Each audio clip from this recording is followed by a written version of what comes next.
Well, good morning, everyone, for this second public hearing of the Commerce Committee today, March 1st, 11 o'clock. Just welcome to all my colleagues and to those individuals who have signed up to be with us today for the public hearing. I'd like to defer now to the leadership in the Commerce Committee, Representative Curry. Mr. Chair, comments to open up with? Good morning, Chairwoman Hartley, and good morning, members. Just a quick hello, just another reminder also, if you haven't taken a look at social media today begins National Kidney Awareness Month. And so a quick plug that 33% of you out there are at high risk. So please take a look at the National Kidney Foundation's site for a quick survey you can take. It'll take less than a minute. And it could help save your life. So appreciate the time, Madam Chairwoman. Thank you, and thanks for that important announcement. Much appreciated. Rep. Buckby, ranking member. Good morning, Madam Chair, and Rep. Curry, wonderful words, and bless you with all your fight and being quite the advocate. I love it. Lots on the agenda, so looking forward to it. Thank you, Madam Chair. Thank you, Rep. Buckby. And I know that we are awaiting Senator Martin, who, like everybody here, is juggling a number of things. Is he on yet, Ginger? He probably hasn't had a chance to plug in yet, right? So he will be with us shortly. If I might, colleagues, I just a few housekeeping rules, and that is, as we launch our second public hearing, we know that testimony is the 3-minute rule, and that to accommodate our live stream today, things are paced, not slow, but just paced to accommodate that. And our participants, please mute yourself until you're invited to speak. Of course, we all know now members who want to speak, they will do so by raising their virtual hand, indicating that they are on the list to speak. And that will be, of course, by clicking the raised hand option. Anyone on a cell, it's *6 to mute and unmute, and *9 to raise your hand. And so with that, we have, what do we have, 14 items today, folks? Yeah, 14 items that we will hear. And I am pleased to be able to announce and invite our first speaker, none other than the Commissioner of the Department of Agriculture, a good friend to this legislature and to the consumers of the state of Connecticut. And Commissioner Herbert, are you coming in as a panel? I see you have some of your team with you there, Kelly and Carol. Yeah, yes, Senator. Can you hear me okay? I can, yes. Wonderful, wonderful.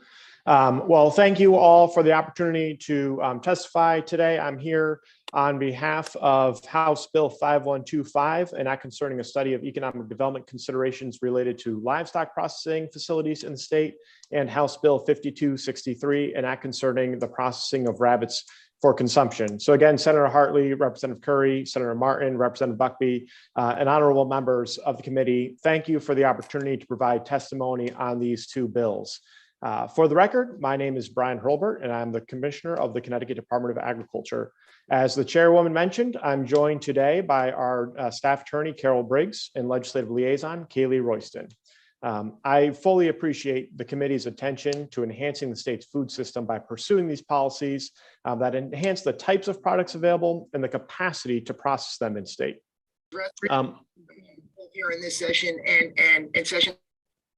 I'll start off with some comments on 5263, an act concerning the processing of rabbits for consumption.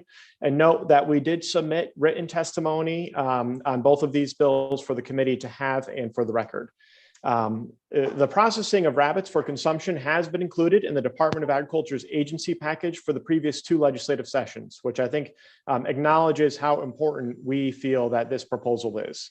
The department supports the ability and pursues the opportunity for farmers to create a new revenue source by raising rabbits for direct sales to household consumers, restaurants, hotels, boarding houses, and retail food establishments.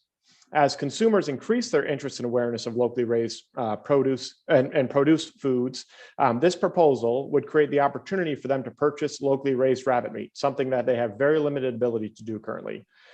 We would recommend a small producer exemption, similar to what the legislature did about a decade ago for poultry operations, which would open up the markets for small farms and would give consumers the additional opportunities to support local businesses. We would also request that the bill be enhanced by including licensing and enforcement provisions similar to standards that are already in place in meat processing. And I have provided that language in our written testimony for the committee's consideration. With regards to House Bill 5125, and that concerning the study of the economic development considerations related to livestock processing in the state, as we've seen, especially during the pandemic, Connecticut consumers are searching and seeking to purchase more Connecticut grown food, including and especially local meats. Farmers are doing their best to respond to this increased demand, but are hampered by the lack of local and regional processing available to them. I'll share with the committee that farmers have reported to me that they're scheduling appointments out until 2023 and beyond for their animals. These appointments are not made solely in-state facilities either. Farmers routinely have to travel across the Northeast to secure the appointments necessary to process their animals when they need it done. As you can imagine, when a cow is ready to be processed, you can't hold on to it for another 6 months. It creates additional costs, burdens, and challenges to the industry to accommodate that lack of processing infrastructure. And therefore, it's a hurdle for farms to expand. USDA has recently announced significant investments to expand processing capacities across the nation and to increase competition in meat and poultry processing. But we are still behind, and we have work to do in order to help our farmers and processing facilities be ready to apply for those programs. I fully expect that we will need to work with DECD to help navigate those processes, and we have been meeting with potential processors with DECD over the past year as part of this. But I also want to point out that I especially recognize and appreciate that the committee sees this as part of an economic development strategy, not just as part of a farm strategy. Given the size of the issue and the potential upside of the outcome, I'm offering our support to DECD and a willingness to work with them on this study, help coordinate whatever we can, recognizing that it will have tremendous benefit to both Connecticut consumers and farmers. And I look forward to continue working with the legislature on these issues. Thanks again for the opportunity to testify in support of these bills. Happy to answer any questions now, or if the committee has questions they'd like to follow up with, we have Kaylee Royston, our legislative liaison, always available for the legislature. And again, thank you for the opportunity. And Madam Chair, I try to do my best to be quick, recognizing the number of items on today's agenda.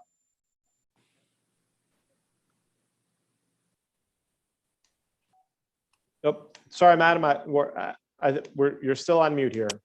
Sorry, yeah, that's my preemptive on my dog.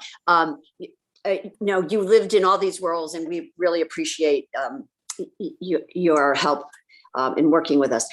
So just very quickly, if I might, Commissioner, yes, we do recognize livestock processing as a pain point in the state of Connecticut for farmers and the agricultural industry. And it clearly is an economic entity, and it's one that we really ought to scale. You talked about having meetings with DECD. Can you just elaborate on that a little bit more, what is going on? I will say that DECD has been a terrific partner as we look to enhancing Connecticut's agricultural environment.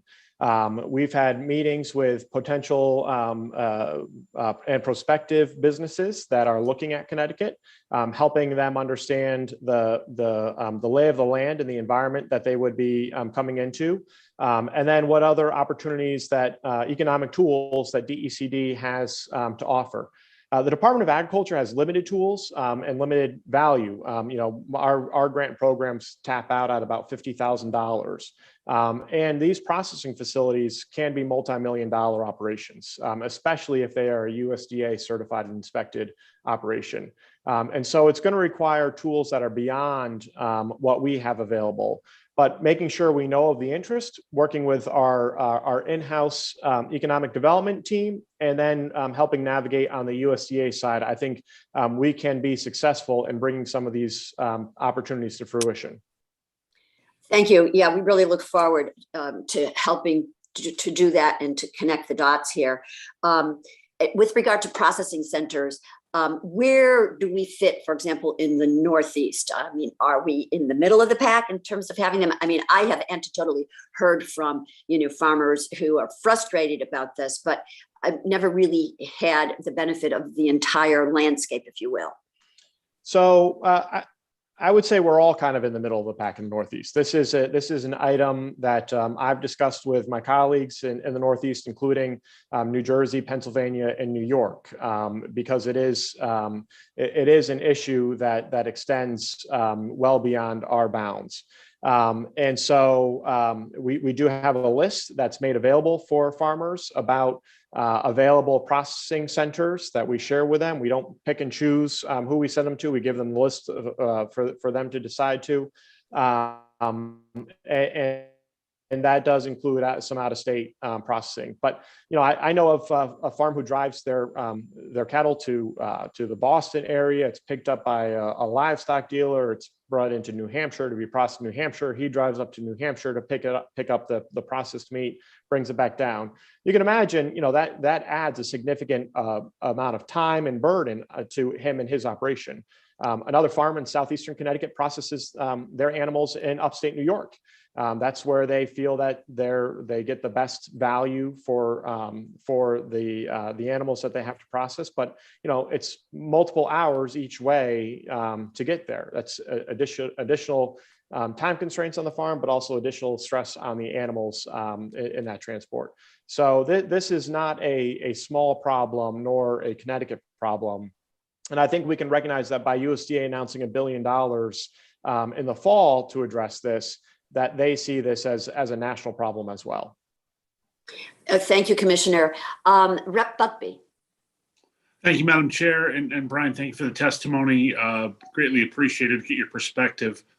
I just want to touch on again, is this going to be much of a heavier lift for verification, certification, and the health standards of processing? Is it going to be a heavier lift to oversee all of that? So that's a great question, and I appreciate the concern. We would be looking and supporting USDA inspected processing facilities. They have a program, it's already there, and we would work with our sister agencies, Consumer Protection and Public Health, on the specific needs for processing. But I think we would be able to manage, especially for the rabbits currently in-house, until that industry takes off a little bit. But there's limited interest, but it's a big opportunity, and we want to support the growth of it. I agree, and anything we can do across the board on the commerce side should certainly support. I'm in New Milford, so obviously, ag is a big part of who and what we are, and I'll always stand by that. But I'm curious, with the lack of processing facilities we have in Connecticut in general, like you were just talking about, is there more that we can do as a legislation? I know a lot of it's federally overseen, but is there more that we can do to make this lift a little lighter for those Connecticut farmers?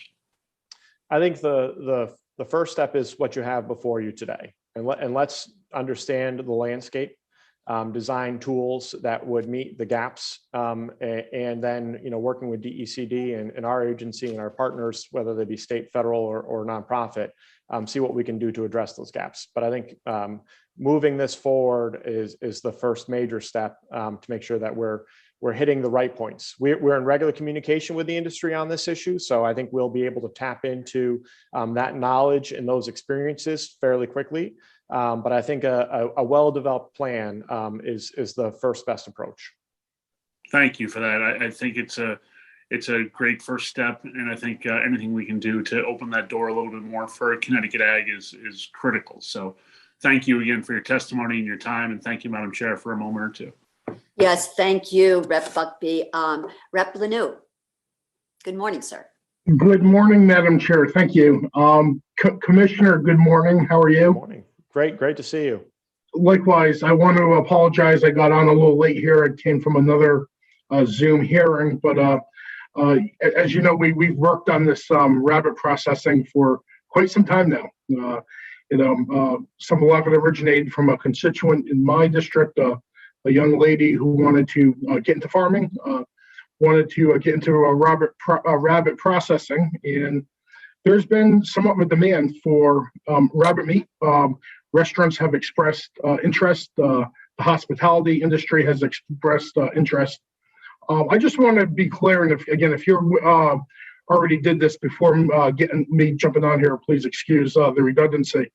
But it's already legal to essentially sell meat and rabbit meat in restaurants and in the hospitality industry in Connecticut, correct? It's legal to sell some meats to those industries. This would allow us to expand rabbit meat to be included in that. And it would be it's a much less onerous process by going through the state program, where you guys would have it would be on-state inspection as opposed to going to a slaughterhouse, having to pay for several hours of usage, having to pay for a federally licensed inspector. This would tuck rabbits into the same program as turkeys and chickens. Correct. Because they're roughly the same size animal, correct? Correct. Well, and Representative, you bring up a good point that maybe not everybody is familiar with. The USDA does allow for a small producer exemption program, and this is what I had referred to earlier in my testimony that we have for poultry. And just to put a little bit of scale here for the committee members, small scale producer would be 20,000 chickens or 5,000 turkeys. So, we're not even talking or approaching that scale with what we're talking about for rabbits at this time, but it allows us to build up to that. And I think we all know that if we create the pathway for these small businesses, that it'll attract more and the demand will be there. And so that's what we're looking to do on this initial step is to allow for a state inspection program for small producers that would include rabbits. And this would be a much less onerous process on the farmers. Exactly. Yes. It's right on their farm. It's right there on site. One of your inspectors can go there and do the inspection. And essentially, it would also drive down the price overall of the rabbit meat. So again, if they want to get restaurants will be able to purchase it, will be able to test the market, see what the demand is from consumers here in Connecticut, correct? Correct. Okay. So this could potentially open a huge opportunity for the hospitality industry or restaurants who got hit extremely hard during the COVID shutdowns. This could really be an opportunity for them, for our farmers, to have some significant gains in the market and to generate commerce within the state. Well, and I think the restaurant and hospitality industry is looking to support local farms and promote it. This would be a new way for them to do that. And the other question I've gotten from some colleagues on this, Commissioner, is there going to be any added cost to DOAG to tuck rabbits in this inspection program? Not for the foreseeable future. As the industry develops, we would probably be working with OPM and the legislature to address that. But I think for the time being, we'll be okay. Very good. So this will do, to test the market, to give our farmers, give our restaurants an opportunity, our residents, our tourists to decide if this is something they want to try. This is the opportunity. And it's at no cost to the taxpayers. Correct. Well, Commissioner, thank you very much. It's been a pleasure working with you on this, and I'll support moving this forward, obviously. Thank you. Thank you, Representative. Thank you, Representative Lanu. Madam, Clerk, yes, Representative Lepore. Thanks, Madam Chair, and thanks, Commissioner.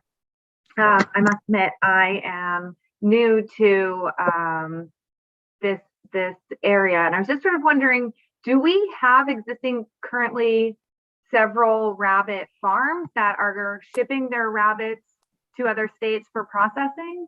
And if so, like, what is the volume of rabbits that is happening to? Great question. The reality is that we have, to my knowledge, one farm in Representative Leno's district that is interested in doing direct sales. And so most of the rabbits that are being sold in Connecticut are brought in from out of state or internationally, quite honestly. And what we're looking to do is, right now, the current marketplace allows for a farm to raise rabbits, and you or I as a consumer to say, I would like to purchase some rabbits. The way the system is set up is for custom purchasing. So you have to purchase the live animal. The farm will then process the animal, and then you have to come back and pick up the processed animal. So it's a burdensome requirement for the farm and for the consumer in order to get access to that product. But no, to the heart of your question, it's not that we are shipping rabbits out of state. It's just that the current in-state processing is fairly cumbersome. So would this change the volume of rabbits that we are processing, or is this just sort of like a back-end legislative streamlining of a process that's currently already happening at our existing farms? It would change what is happening at the farms, because you couldn't offer a processed animal for consumer purchase directly. You have to offer the live animal and then offer the processing afterwards. And so just to, in terms of, say, chickens, prior to probably, I think it was 2010 at this point, we had the same process for chickens. That you could purchase the live bird and then come back and purchase the processed bird. And by allowing for the farms to process on farm and sell the processed bird directly to the consumer, it reduced the challenges for the consumer and for the farm, because they were able to then, process and freeze animals for sale during the course of the year. It was tremendously well received by the poultry industry. As I mentioned earlier, it takes advantage of the USDA FSIS regulations that allow for small farm processing as a way to encourage this economic development. And I'm so sorry, because I suspect that you walked through a bunch of this, and I may have missed it, like several of us were double zooming, but I'm a little confused. So the farms have to go sell the live animal to consumers, then process it sort of after. Is that just a technicality? And is that the same process for wholesalers? Because I would assume that most poultry, pork, rabbits are sold to wholesalers, to grocery stores, high-end butchers, and restaurants, processed, not live. Or am I just really off base? No, you're doing what you need to do and exploring the question, and so I appreciate that. So essentially, and I'll go back to the poultry example. If you wanted to buy a turkey for your Thanksgiving dinner from a Connecticut farm a decade ago, you had to go to the farm and say, "That's the turkey I want, the live bird walking around." The farm would then process it. Then you would have to come back and pick up and purchase that bird. So you paid for the live bird, then you have to pay for the processing. Now, what you can do is you can go to the farm, and if you wanted to go to some, and we've got a number of great producers in the state, you can go to their freezer and pull out a frozen bird that they previously processed, or a fresh bird that's in their refrigerator. You don't have to actually go purchase the live bird as the first step. The value to the farm is the direct consumer price is a lot higher than the wholesale price. And you will see that consumers are willing to pay that increased price one, to have a local bird or a fresh bird, but also because they recognize that they're supporting their local farms. So what we're trying to do is extend what's currently available to poultry producers to the rabbit industry, recognizing that it's a very small industry to start with, but that we want to get it to where the Connecticut poultry industry is, that is meeting the needs and the demands of a lot of consumers. I appreciate that. And then this might be a question that you don't have an answer to off the top of your head, but do you know what percentage of farm sales are direct to consumer in this fashion? I don't have the number for rabbits, but we can get you the farm gate sales. The USDA does put statistics on those. We can do that as a follow-up, Representative. Thank you so much. I appreciate it. And thank you, Madam Chair. Thank you, Rep. Leeper. Mr. Chair, Rep. Curry. Thank you very much. Good morning, Commissioner. Nice to see you and your team. Nice to see Kaylee. Haven't seen in a while. With regards to the bunny bill, the definition of producer, do you currently have oversight over, I think you mentioned there's one farm currently in the proponent's district. Do you currently have oversight to ensure any sort of compliance with any sort of regs or anything to that extent to ensure humane conditions, all that sorts of stuff? We don't have registered farms and then conditions. We respond on an as needed basis, so it's essentially complaint driven. But it's not like we do regular inspections of all farms of all sizes of all different products. Depending on the size, we do have a produce safety program that's in conjunction with the Food and Drug Administration.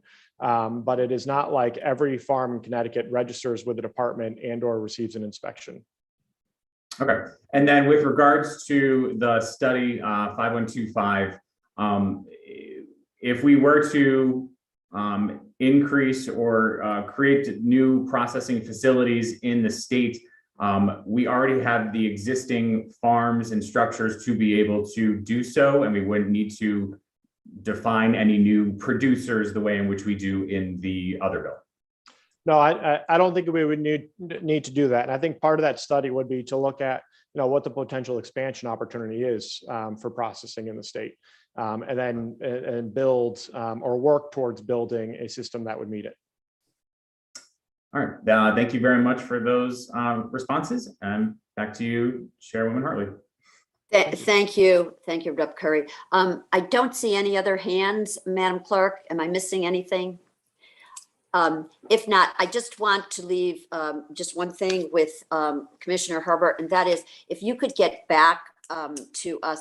I've had some input regarding the adoption of cats and that the number of vouchers that were put out were diminished, and that the process actually for applying for that is very repetitive and laborious. So if we can talk about that offline, that I would be very grateful. And seeing no other hands, I would like to thank the commissioner and his team for being with us. And we'll continue to talk. Much appreciated. I'd like to now invite my colleague, Senator Wong. Is he with us? He is not yet. Okay. So just keep me posted as people have a chance to plug in. That would bring us to Representative Sawikowski. Are you with us, Tammy? I thought I saw her earlier. No? Yes, I'm here. Just bear with me for a second. Yes. Got here a little faster than I expected. Well, thanks for being with us. And you have the floor, madam. Thank you. Thank you for raising SB 98. Co-chairs Hartley and Curry, ranking members Martin and Buckby, members of the committee. I do thank you for the opportunity to testify concerning SB 98, which would expand the manufacturing apprenticeship tax credit to pass-through entities. Not only do I offer my strong personal support, but I'd like to also note that the House Republican Caucus submitted a similar bill to the Financing Bonding Committee that was not raised. The manufacturing apprenticeship tax credit has been very beneficial, not only to the larger manufacturers who've utilized it, but especially to those individuals that are benefited from the experience gained through the apprenticeship. I would like to see this extended to smaller manufacturers who operate as LLCs, LLPs, S Corps, sole proprietorships, in order to level the playing field with the bigger companies. Let me give you an example of how this would help. Like many of the other districts in the state, my area of North Central Connecticut is home to many smaller aerospace and defense contractors. They supply vital components to the bigger Connecticut manufacturers like Pratt and Collins. A few years ago, we did an informal survey of our precision and aerospace manufacturers, and we learned that the average age of fully technically skilled employees was in their 50s. Now, the smaller companies do take advantage of hiring from the very good manufacturing programs at our community colleges, but the job skills that are required for some of these jobs are so precision oriented that it may take from 2 to 6 years of hands-on experience to become proficient enough to perform them without any supervision. So, allowing the smaller manufacturers to participate in the apprenticeship tax credit would be a great incentive for them to hire and train additional people who are badly needed to keep Connecticut manufacturing strong. These are highly skilled, well-paying jobs. The expansion of the tax credit will bolster the employment pipeline and ensure that skilled workers are available for years to come. I have submitted written testimony for your review. I appreciate your time and ask for your support of SB 98, and I'd be happy to answer questions you may have. Thank you, Representative Zawistowski. Are there any questions, members? I don't see any hands raised, but I would just like to say thank you for your steadfast support. This is a conversation that this committee has had a number of years, gotten it over the legislative goalpost, but never inked in the front office. We are hoping that this year is the year. And there's certainly, as we have known all along, but I think even more so now, a demonstrated case for this.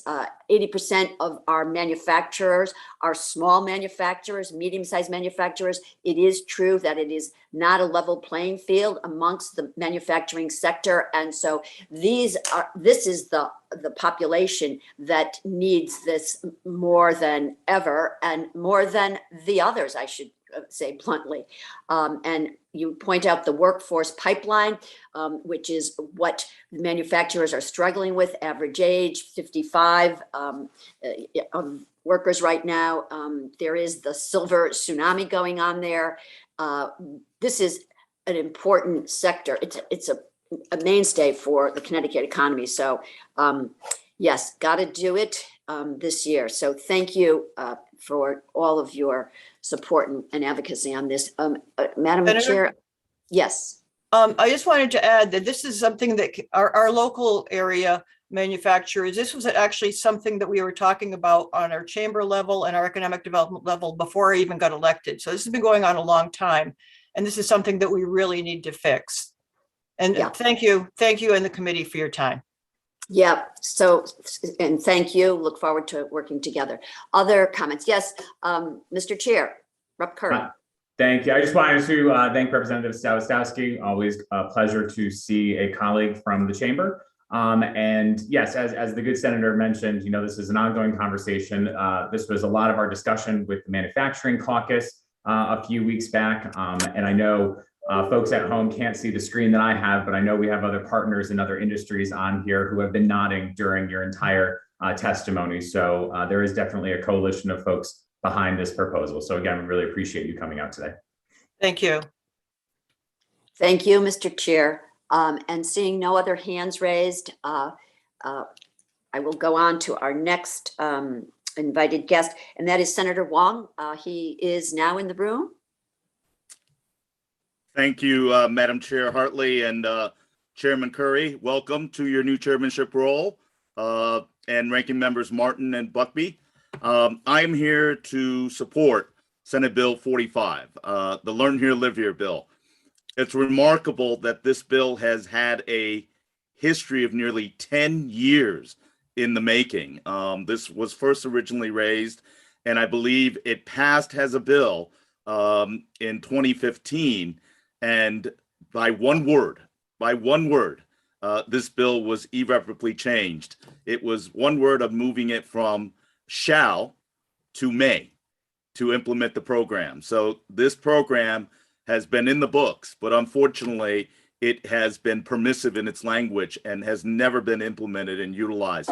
The concept is simple. We are looking to empower college, technical schools, graduate schools, associate degrees, professional schools, all of our Connecticut educated graduates, that they continue and work in the state of Connecticut to avoid the brain drain of the talents that we develop in education in the state of Connecticut, that we empower these graduates from Connecticut to stay in Connecticut and to be able to put aside their income tax payments to the state of Connecticut for a period of 10 years. And the money would be held in escrow until they make their first home or residence purchase. One of the hardest things for young individuals or any individual to make a home purchase or residence purchase in Connecticut is an initial down payment. This is a way to be able to take a small fraction. We've gotten some OLR and OFA analysis that it would cost $2 to $3 million if fully utilized of lost potential revenue to be able to address this issue. And then the key is to avoid the brain drain of good Connecticut educated talent from leaving the state of Connecticut, and would help our real estate marketplace and be able to have people set their roots down. In the past, we had looked at a $1 million allocation, and I believe we had a income limit up to about $110,000. I'm proposing in this bill to raise the limit to $5 million of allocated funds, so more of our recent and Connecticut educated graduates will be able to utilize this fund, and also to lower the threshold of eligibility to $55,000. I think the key is ultimately, this is a bill that has tremendous bipartisan support. And as a member of the Governor's Workforce Council, we're looking to keep our talents, good Connecticut educated talents, to stay in the Connecticut economy and to be able to grow and develop. I want to acknowledge and thank Senator Hartley and Senator Martin for their past advocacy and support, as well as many of the advocates, even Senator LeBeau, way back to the beginning of being supportive of this idea of learning and living here in Connecticut. I'm happy to take any other additional questions. I have submitted written testimony, and I encourage and thank the committee for their thoughts. Thank you, Senator. And yes, this is one of those items that we're very familiar with. This committee has supported, and so we continue to be advocates. And thank you for leading on this, Senator. Rep. Curry. Oh, I'll actually defer to Rep. Buckby. He had his hand up first, Madam Chair. Oh, I missed the order there. Yes, Rep. Buckby. Well, it sounded like you almost got a promotion there, Rep. Curry, into the Senate chamber. But thank you, Madam Chair. And Senator Wong, good to see you. Good to see you high above the Senate chamber in your background. Looks great. I don't know how you're floating up there, but it's good to see you. This has been one of those programs. I agree. I haven't been in as long, and I have co-sponsored this bill in the past. And I think it's a very important piece to put the great academic achievements really to work in Connecticut and keep them here. You mentioned I think one of the things that hit me, I made a note of lost potential revenue. And can you speak a little more on why that's, to me, that's an investment, not really a loss of revenue, but truly a long-term, actually a short to long-term investment when you talk about 10 years. Well, I think we have a responsibility in any bill that we pass in the General Assembly to look at the P&L aspect of it. And indeed, the original program as it was written is for $1 million of allocated revenue lost, and to be able to keep that. But you're right, it is an investment, but I think it is also important to recognize from our Department of Revenue Services and their calculation to address that it is a worthwhile comparative investment.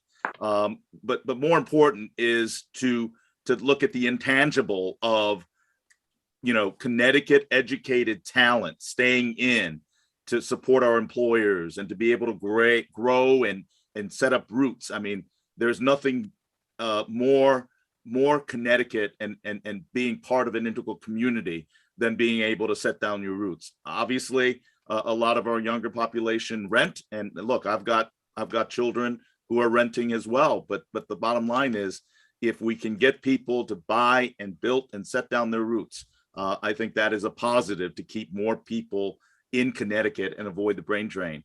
I think another important part of it is truly that this program is under the Department of Economic and Community Development. We look at this as an economic initiative. It is under DECD, but it's remarkable as we review hundreds and thousands of pages of legislature. One word that struck me. It was a real civics lesson. One word, 10 years, 5-7 years ago, changed the tenor of this bill. If we had had an opportunity, we would have had close to 7 years of providing opportunities for talented Connecticut educated graduates to stay in the state and not move out of the state. So it is a worthwhile investment, but it's also an economic initiative as well to make a commitment to the incredible talents that we have in Connecticut and keeping them in Connecticut. Thank you for that answer. And I couldn't agree any more in what you just said. I mean, the investment of the individuals and the dollars will both come back tenfold, I believe, in the long term. We just heard about the manufacturing piece, which is also a piece of this. I think they work kind of together in some ways, but I'd love to see this move forward again. I think that that one word tends to be a concern across a lot that we do. So it is a heck of a civics lesson when we learn the difference between may and shall. But I wholeheartedly support. I look forward to more people speaking about this. I appreciate the testimony, Senator, and thank you, Madam Chair. Thank you, Rep. Buckby. Yes, Rep. Curry. Thank you, Madam Chair. Good morning, Senator. Nice to see you. Obviously, I applaud the intent of the legislation. It's great that it's been on the books, unfortunately not stood up with regards to the word in which you noted. I do have a question with regards to the proposed change for the income threshold of the 55,000 and under, and wondering, I guess, what your justification to that would be, especially given the fact that we've seen the housing boom. Those first 10 years out of college, folks have student debt, regardless of whether they're making 55,000, 100,000. So I just wasn't sure if there was a specific intent for that, and if there's further conversation to be had to open that back up with you. Thank you, Mr. Chair, and it really is good to see you in the chairmanship role. Thank you for your efforts. You raise a very important question. This bill has gone through an evolution, and as one of the many advocates in support of this, we have learned through input from many other shareholders.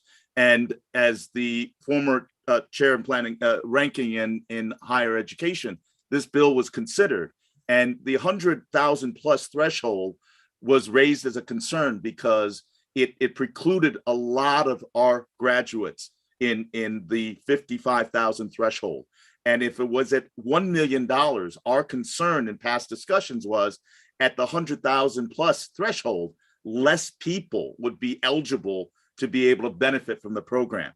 So in our higher education initiative, we looked at lowering it to be able to afford this program for more people to be eligible and at a limited dollar amount. And my proposal was, let us expand the pool of people that are available at 55,000 threshold to the, or even higher, the lower threshold, so more people are eligible, and to raise it to 5 million so we can spread the pool even more. You're absolutely right. Housing costs are unsustainable. That they are. We do need a opportunity to create affordable, diverse, and accessible housing all through the state. That being said, we need to kind of expand the pool. That's why I made the numbers change. It was feedback from my Democratic leadership in the Higher Ed Committee and through our debates to say, let's lower it to get more people accessing it, and not just the high income learners, quote unquote, but also 5 million to expand the pool. As a workforce, we are looking to look at every aspect to keep Connecticut educated talent. I just met with Fairfield University this morning. Higher education and all of our technical schools, as well as professional schools, they're incredible gems, and they're one of our biggest assets. We train and educate people in the state of Connecticut, but unfortunately, we can't keep them. And this is just one facet of workforce development. That's why I believe it's in DCD, and I appreciate your question, because that lowering was intentional to bring more people to be eligible for it. I appreciate that response. And so, yeah, I'll follow up with the leadership over at Higher Ed to get further clarification and justification for those tweak in numbers. You know, I understand why it's proposed at DECD. I guess I just see the kind of tie-in with the information at DRS, DOL, and there's likely never a perfect home for something like this to be stood up, but obviously it's all done in consultation with those partners.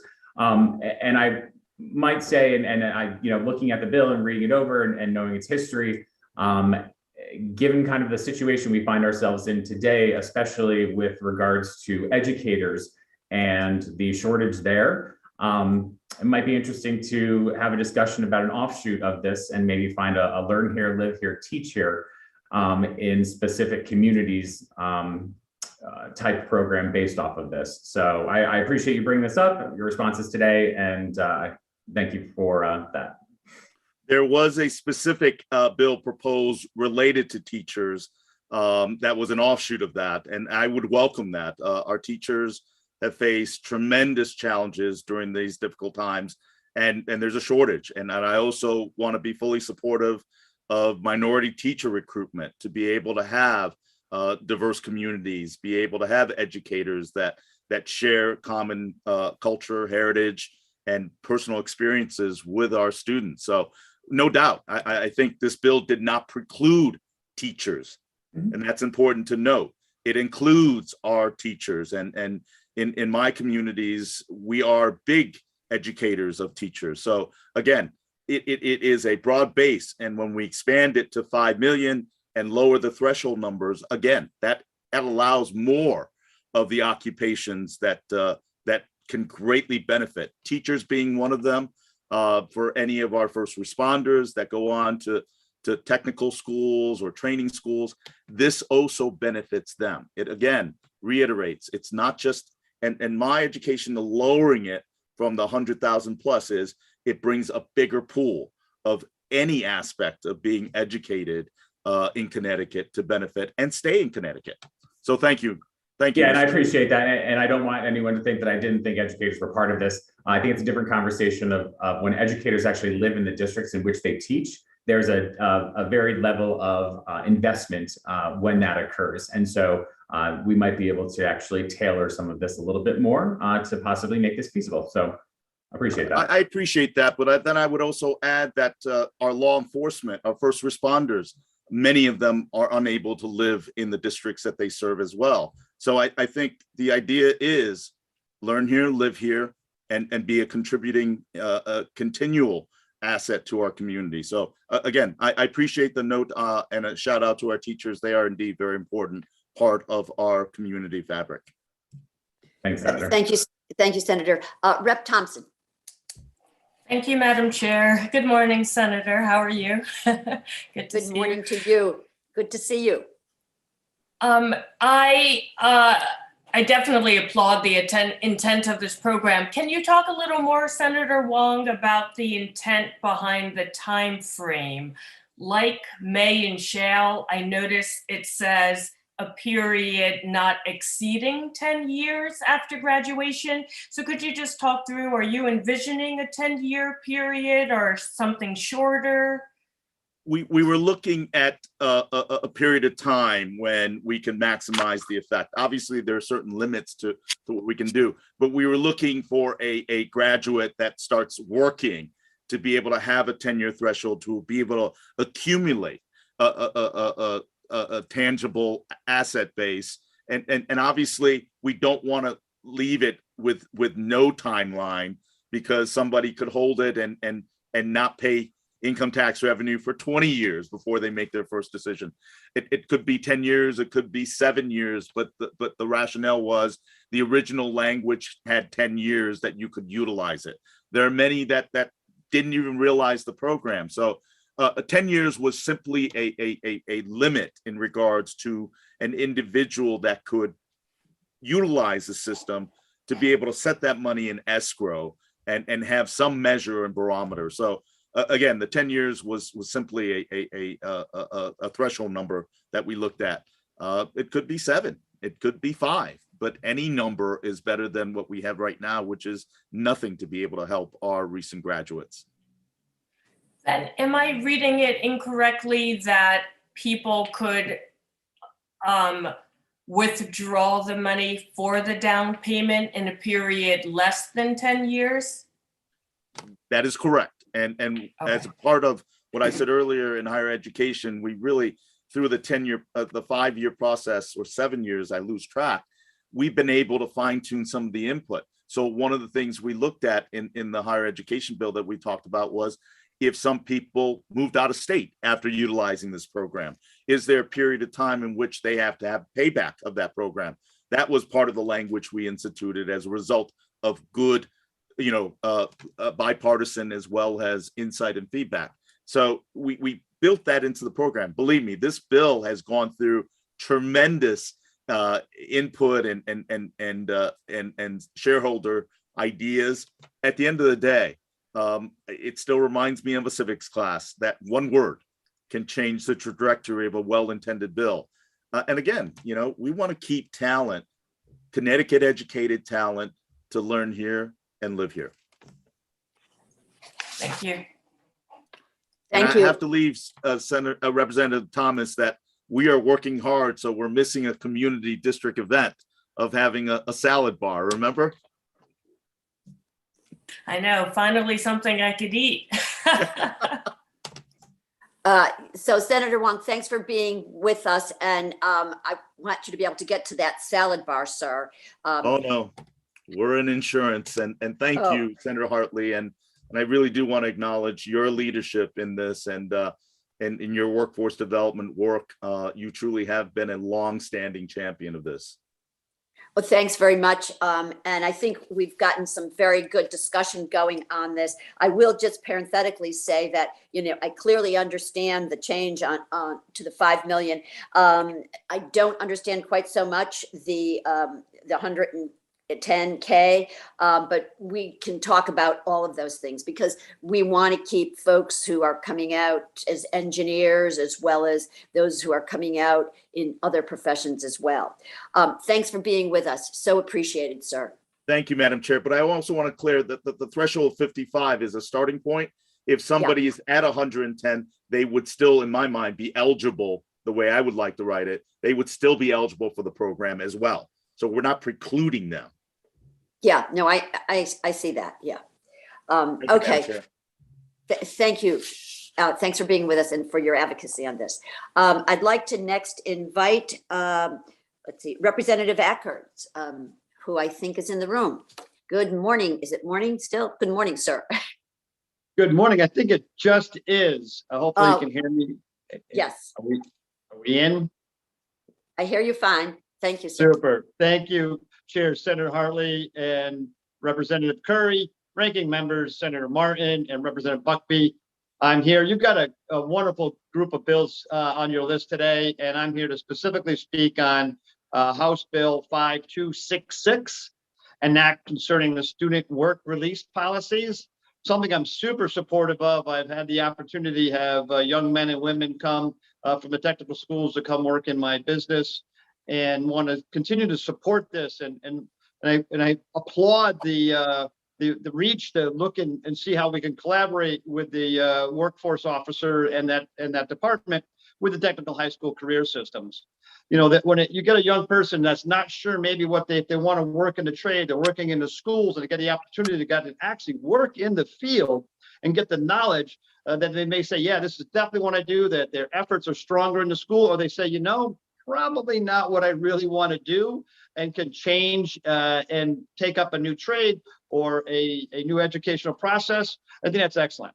We do have one caveat. So you think about it, a business owner reaches out, or a school reaches out to a local business owner, let's say in a plumbing shop, and that plumber and that young person, young man or female comes and works for that plumbing shop. and they get that work thing. But now what we have is, for some reason, we have a policy that's existing that it makes sure that we want to address during this bill discussion, that let's say the plumbing owner, the person that owns that plumbing shop, child is in the school system, is in the technical school system. There's a policy that says that that person cannot work with their family business. And we need to address that. You think about somebody following the legacy of their parent in their business, what better than their own child? So an area that I want to make sure that there gets addressed is that policy is excluded. You know, how better to have that trade when, you know, that young man or young woman can't work for their parent, but their best friend can go work for their parent and they have to look somewhere else, get a job. So in the deliberation on this bill, I hope that we take a look at that policy, but I'm glad that this bill is raised, and let's get more young people out in the workforce in the trade or business that they want to work in. So I thank you for your time, Senator Hartley, and the other members of the committee.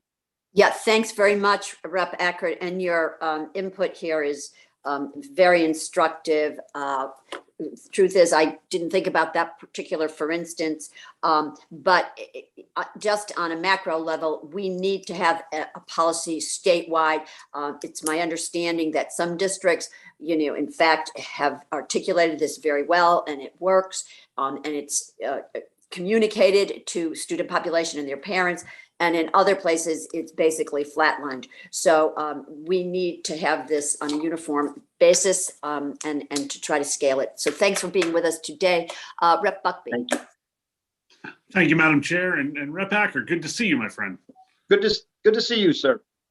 I like the look with the double flag in the background too. It's a good look. I just had a couple things. Number one, thank you so much. I think you bring your personal experience in the workforce is critical in something like this. But with tech high schools being so overwhelmed, I know, you know, across the state, especially in my area, there's so much more need. Can you touch on again, just briefly, on how much this will affect your industry and how many people can truly benefit by this program? You know, thank you, Representative Buckby. Great question. It is such a valuable tool. I can't tell you how much opportunity now that, you know, obviously COVID hurt the technical high schools pretty tough. And so now that we have the opportunity for these young men and women to get out in the workforce early and to get that training ahead of which. So when you think about a person that's gone through their 4-year high school training and they've already had work experience in the field, you know, practical and in their workshop, when they come out at 17, 18 years old, they're ready to go. Their training continues obviously after that, but they're a value, an extreme value, and their pay represents that too. So when we think about the opportunity to get out there, that young person is benefiting from a better pay scale and better knowledge. So and then practicals, because you know you can teach as much as you want in the classroom, but when you really get out in the field and have to deal with customers, customer relations, and also working with others, it's truly that you know. Invaluable product that we can do by allowing these and having that, as the good senator mentioned, good policies behind that, you know, that the districts understand what the policies have to be, when they can be released, to what type of a business they can be released to. Very, very important. Wholeheartedly agree, and solid answer, of course. Not that I'm shocked at that by any means. Yeah, I have some people in my community I've spoken with who are, you know, electricians who are looking to just build their staff. You know, they're installing generators and can't keep up with the workload. They're 6 months out and not able to do so. So I think a program like this, in conjunction with the program we just spoke about with the Learn Here, Live Here, we're tapping into all resources that can truly help the state across the board. And this is a bill I certainly get behind. So again, thank you for your expertise in the industry and how much that will affect. And I appreciate that. And Madam Chair, thank you for the time. Thank you, Rep. Buckby. Seeing no other hands raised, Rep. Ackert, thank you. Thank you, Senator Hartley, and I miss being on the Commerce Committee. Yeah, we do miss you, but that's okay. Don't be a stranger, sir. I won't be. Thank you.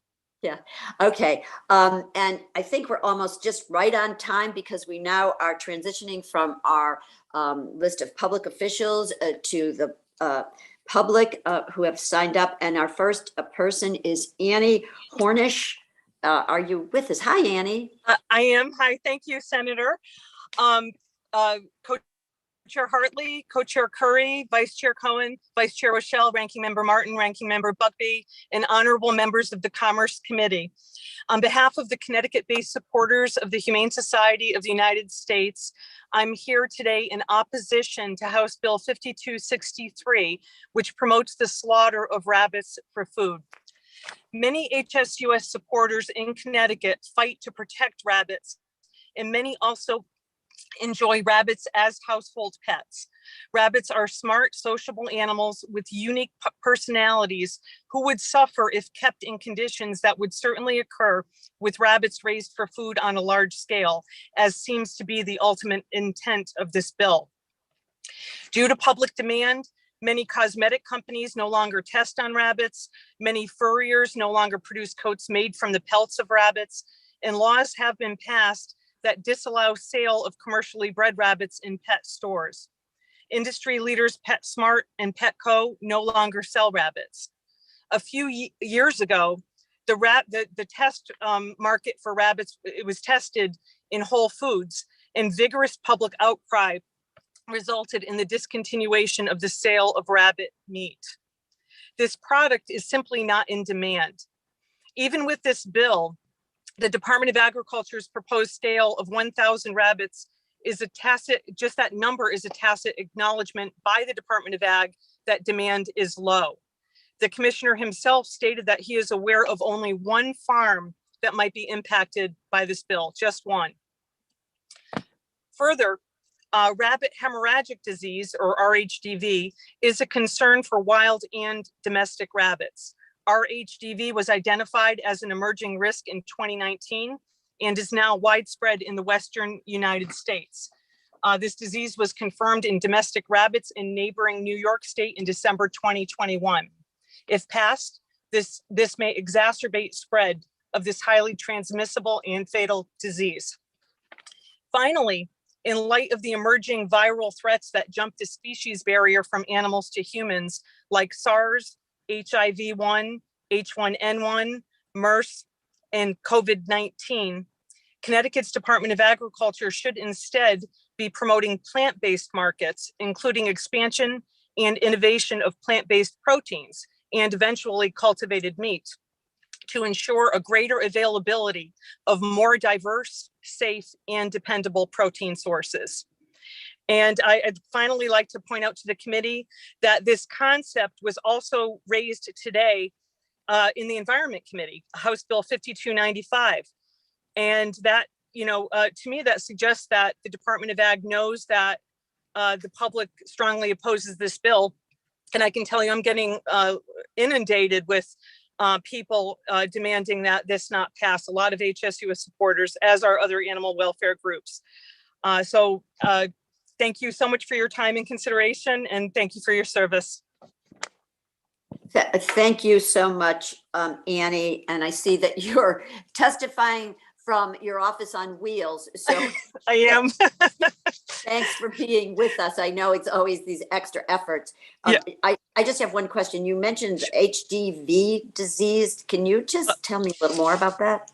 Sure, that's rabbit hemorrhagic disease, and it's a virus, and it's been spreading in recent years. It's not in Connecticut yet, to our knowledge, but that's something that introducing a new market of rabbit meat, that could potentially be a concern. And we see that it has a bad outcome if it comes here. It's fatal. So they end up doing what they do, like when chickens catch the avian influenza, they depopulate the entire flock when that happens. And that's what, it just opens the door for disease spread, not only to domestic rabbits, but to wild rabbits as well. Thank you for your comments and your testimony. Are there comments from committee members? I'm seeing none. Madam Clerk, if I've missed anybody, just kind of cue me here. Well, okay, Annie, thanks much. Drive carefully. Thank you. Take care. Okay, much appreciated. Next, we have Brett Thompson, the Connecticut Arts Alliance Executive Director. Good afternoon, sir. Good afternoon, Madam Chair. Thank you.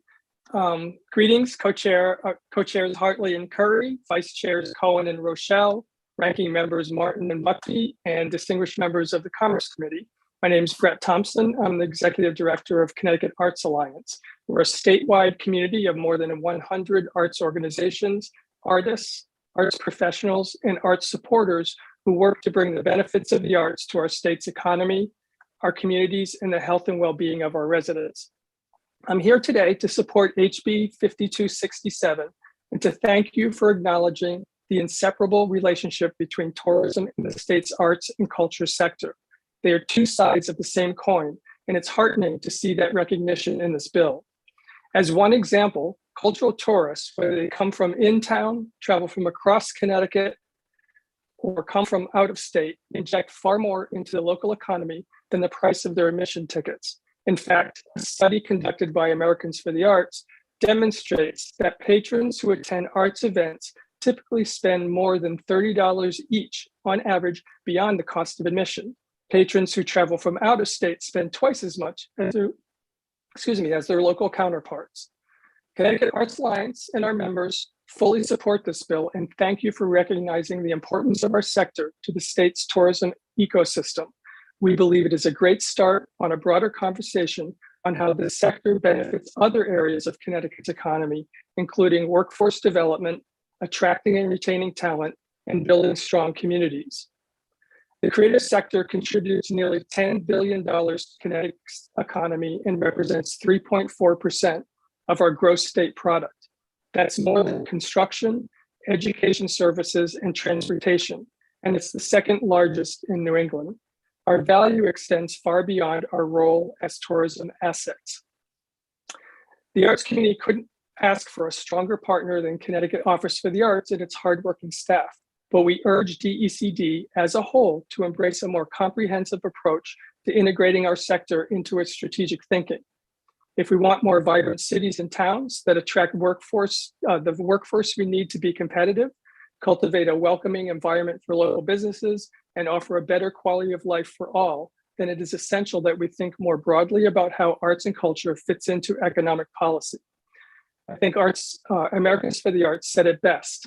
Communities that invest in the arts reap the additional benefits of jobs, economic growth, and a quality of life that positions them to compete in our 21st century creative economy. We at Connecticut Arts Alliance look forward to continuing to work together on leveraging the value of the arts and culture sector for our state's economic health, our cities and towns, and our residents. This bill certainly is an important step. Thank you for raising it, and thank you for all you do to support and promote arts and culture in our state. Brett, thanks for being with us and your testimony. You have filed it with us, have you, sir? Yes, I have. Yes. And let me just say that I believe this committee is resolute in the fact that arts and tourism are a very important leg in the economic stool of the state of Connecticut. And it's counterintuitive to not have this integration. And I just want to recognize the Alliance for, the incredible work that you do in promoting this message and keeping us on task. So thanks for being with us today. Any colleagues have hands raised at this point? Seeing none, Brett, I look forward to continuing to work with you and the Alliance. Thank you, sir. Thank you. Good afternoon. And so we would now like to invite Ashley Zane. Hi, Ashley, CBIA representative. Good afternoon, madam. Good afternoon, Chairs Hartley and Curry, ranking members Buckby and Martin, and members of the committee. My name is Ashley Zane. I'm a government affairs associate for the Connecticut Business and Industry Association, and I'm here to testify in support of two bills today. The first being SB 98, an act extending the manufacturing apprenticeship tax credit to pass-through entities. As many of you know, many manufacturers in the state are pass-through entities, and as a result, they can't take advantage of this tax credit because it's only structured for C Corps. Many of the state's smaller to mid-sized companies are experiencing labor shortages while still being vital to the supply chain. Manufacturers require labor, but they also require skilled labor, and apprenticeships are critical to ensure high quality work. With that said, it is expensive to take on apprentices who, one, they do get paid, and second, the company has to account for the lost productivity of their mentor. These apprentices aren't just going about on the manufacturing floor unsupervised. Many companies want to invest in apprentices. However, many small to mid-sized manufacturers feel the risk of investing in these people only for them to be poached by larger manufacturers. When we surveyed our manufacturing membership, 58% of companies noted that workers cited competition from other employers offering higher wages and benefits. This policy is necessary to put small to mid-sized companies on an equal playing field and offset some of the costs associated with training these skilled individuals. The way the tax structure and code is set up currently, many pass-through entities who are the small to mid-sized folks can't take advantage of the same tax credits that larger corporations can, including the pass-through entity tax, the manufacturing apprenticeship tax credit, the R&D tax credit, and the fixed capital asset tax, which we would also like to see extended to pass-through entities. As a state, we are advocating for students to look at manufacturing careers and requiring districts to provide information on this career path. However, if we aren't encouraging apprenticeships from companies, we could be creating a significant bottleneck in the process. Lastly, these are the types of investments we should be making in the state. If you go to the Department of Labor's website and you can look up job profiles, if you look at machinist, the average statewide wage is $26 an hour, which translates to about $54,000 a year, not counting benefits, overtime, or any other type of compensation. $54,000 a year with minimal student debt also leads to more disposable income, less reliance on state services, and greater return to the state coffers. Secondly, we're here in support of HB 5266, an act concerning student release policies. CBIA, along with our affiliate organization, Ready CT, are very supportive of this policy. And again, we want to thank the committee's leadership for recognizing the fact that workforce is strongly connected to our K-12 system. A clear work release policy allows students to explore new and exciting opportunities that enrich their educational experience and create well-rounded students. As we all know, not all students learn the same way, and having this opportunity for them to learn in a different setting may be the type of instruction that these students need to reach their full potential. And lastly, we have a $1.75 trillion student debt crisis in this country. Having a work release policy helps students figure out what they want to do before they incur that debt. We encourage internships at the college level, so why don't we encourage it at the high school level?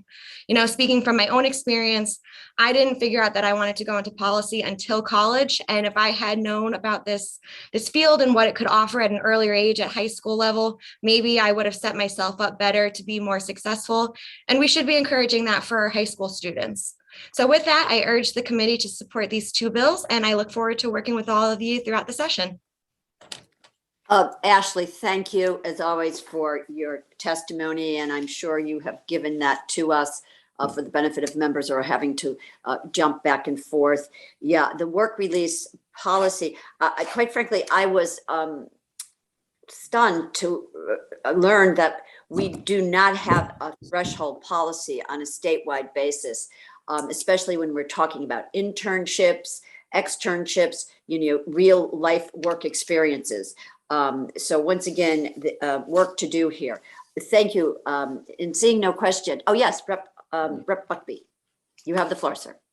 Thank you, Madam Chair. Appreciate it. And thank you, Ashley, for joining us. We always appreciate your opinion, and that of the CBIA certainly holds weight with us in this committee. So appreciate you taking the time. A couple things. One, you mentioned if you had known sooner, you would have gotten into policy sooner. I don't know if I had known sooner, I would have done this. It might have scared me off a little bit to do this job. But on your speaking on the manufacturing apprenticeship tax credit, do you have do you know, because again, CBIA knows so much more, do you know about any businesses who have submitted testimony in support of the tax credit? Yes, so we actually reached out to our membership about this and we got quite a response from our member companies. 27 companies submitted testimony on this bill. And I keep getting testimony submitted even now as we speak for us to submit on their behalf. So look for quite a lot of testimony on this.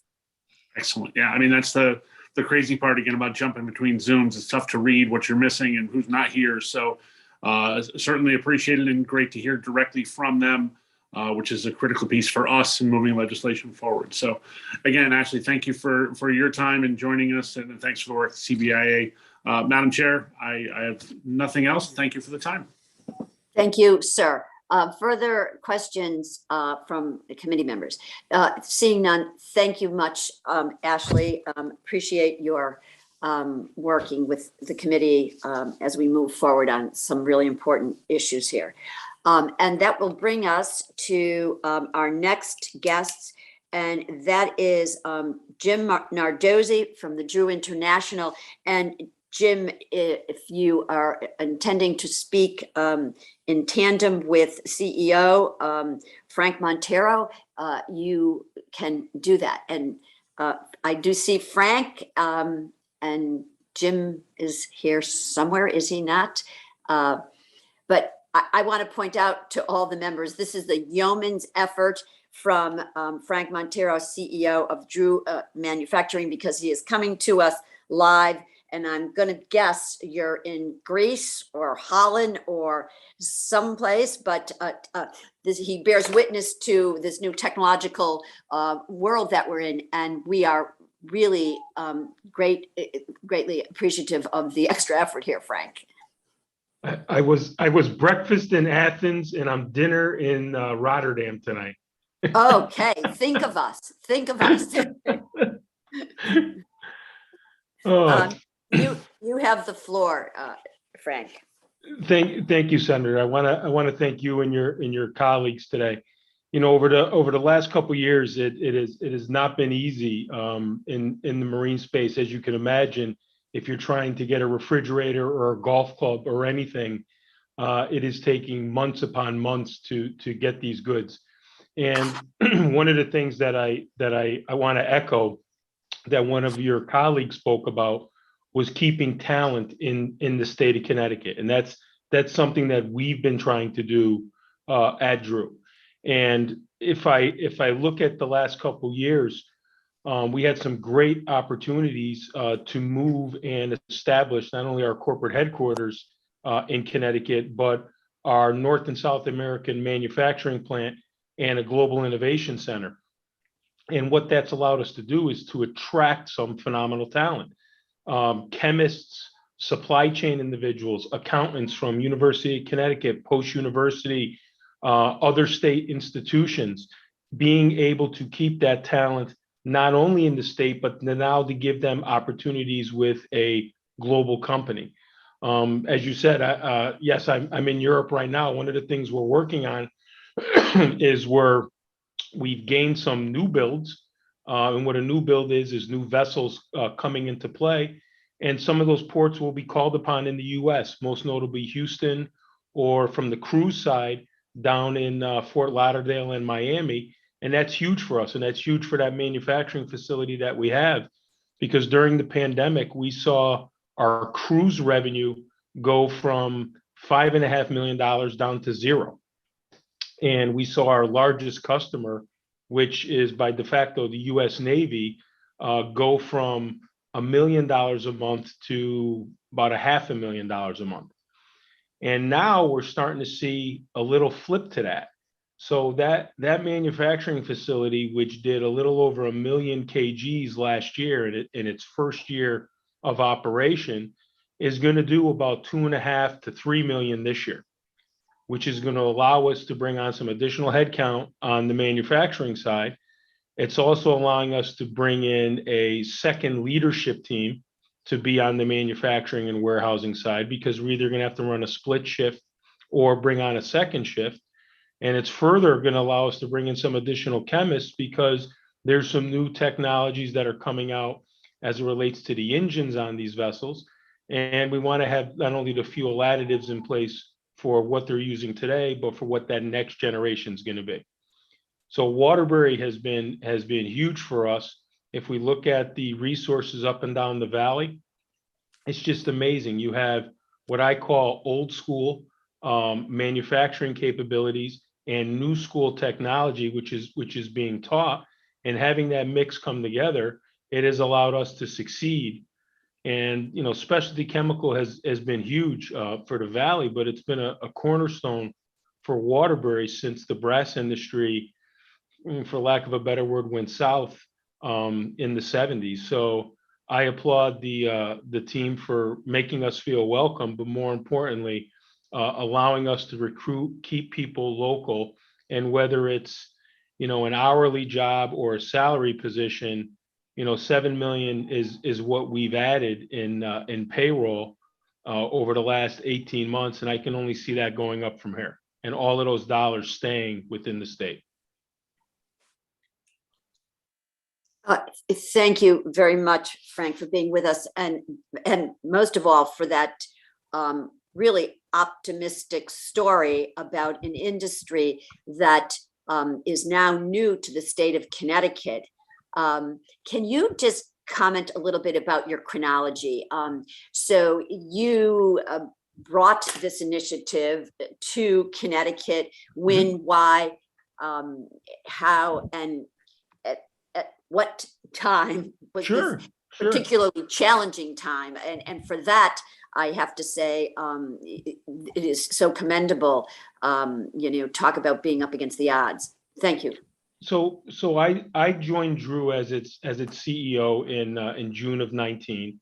I had previously worked at McDermott Incorporated, which was another specialty chemical company, 19 and a half years I spent in Waterbury. And when I took over in June of 19, we identified 4 key areas that really needed to happen for the company. First and foremost, we needed to be in control of our own destiny with a manufacturing facility. Second was innovation. Third was a skilled, talented workforce, because we didn't have that as it related to supply chain and those other 2 functions. And then most important in my mind, and I want to make sure this comes out right, we wanted to have a municipality that was willing to work with us, that was willing to support us, and more importantly, have a depth pool of all ages that we can draw upon. And call it late December of 19, we met with city officials, and we were looking at a site that they were going to rehab as part of their environmental and brownfield projects. But the timing would have been too long. They referred us, the economic development team referred us to some private individuals who had property up on Captain Neville Drive. And when I tell you we went warp speed, we literally went warp speed. And over the course of 5 months, we got that entire building retrofitted out, 100,000 square feet, 10,000 of office, a little over 10,000 of the innovation center, and approximately 80,000 of production and warehouse. And to be able to do that 1 million kgs literally from May down through the end of the year was amazing. January 1, that facility, January 1 of 2020, is when it was in full bore. Like, we had to go start doing things. And in 21, having our first batches made in January of 21, all of that coming together, literally 5 months to lock it down, 12 months in total to get it up and running. And now looking to double that production as we're starting our first year is amazing. The market's coming back is huge. And had we not had the talent, had we not had, and people laugh at me sometimes when I tell you Waterbury has great water. Believe me, it has great water, because 50% of our raw material is water. And we do not have to treat it as we would have to in other locations to be able to put it into the batches. So having that is a huge savings to us in a lot of ways. And then having the ability to draw upon that resource where we didn't have to go out of state to get the talent was huge. no relocations involved, saved us a lot to invest back in colleagues and in training. Frank, I'll tell you, it's an incredible story, and actually one of total Connecticut Yankee ingenuity in terms of shouldering through a pandemic where you launch the business, bring it here, and then all of a sudden the main lines of the consumer demand shutter. And all through that, though, Drew Marine continued, to have a presence and actually stand out this business. So had you not been in the midst of, you talk about 2020 and then 2021, the first batch, you probably would have been working with the state in terms of bringing this here from the beginning, because that's kind of always the first step. And the truth is, this is an incredible story because, you figured it out, but now you come to us to have this conversation, not about establishing a business, because you did bring it here in the middle of a pandemic, a global, international company, which has incredible FTE potential, notwithstanding what you have currently. And that employee base is one that is a very skilled workforce, but you are now in the position to scale this exponentially, not just as we come out of the pandemic and things, go online again. You talk about the cruise ship industry, they're talking from the tourism lens of, how this is pent up demand now is rolling out. And therefore, in order for them to meet that demand, run those tours again, this is a product that is key to this industry. Can you talk about your niche in the market? Sure. So our main product lines are water treatment chemistries, fuel additives, and maintenance. And by water treatment, picture a boiler or a air conditioning unit. If you don't have water treatment chemistry in there, you're gonna get salmonella. You're gonna get diseases in the air. What you'll see on like COVID as a perfect example, right? So we partnered with others, and we have some of our own chemistry as well, that using an electrostatic sprayer kills COVID. So as you can imagine, in the cruise industry, or even something as simple as a food processing line or visiting a museum, doing those high touch areas, you want to have the ability to do it. So if we go back and look at before we had entered the pandemic, it was clear, Drew has had issues in the past dealing with third-party suppliers because you never know what your timing is going to be. We needed to move quickly. We needed to do at the same time not lose anything from an innovation standpoint, because we were always relying on others to do it for us. So now having those capabilities allows us to switch gears, pivot, move much quicker. So as you can imagine, from the fuel additive standpoint, a cruise ship or a Navy destroyer, because we do sell to the Navy, if they bunker fuel in Norfolk or Miami, and then they bunker fuel or take on fuel in Panama, it's not the same content. The sulfur contents are different. The thickness or the dexterity might be different. So the products we sell would allow you to homogenize those so that you don't have sludge buildup in the engines and you're not stuck somewhere, to put it simplistically. And there's so many more opportunities now, and we've made some significant investments in going after the oil and gas space. We have a Drew Energy Solutions. We've launched, or in the process of launching, what we call Drew Water Technology and Drew Water Solutions, and we've picked up a couple hospitals in the state of Connecticut. Again, same chemistry. We go in, we treat their air systems, we treat their boilers so that they don't have those issues. You're not, cultivating a disease or something within those systems, which is usually the case. And one of the things we've been pushing, at least since I've been CEO, even more so is green ecological technology, because when you use our stuff to flush out a system, we have a product. I laugh, and people laugh when I say it, called Barnacle Buster.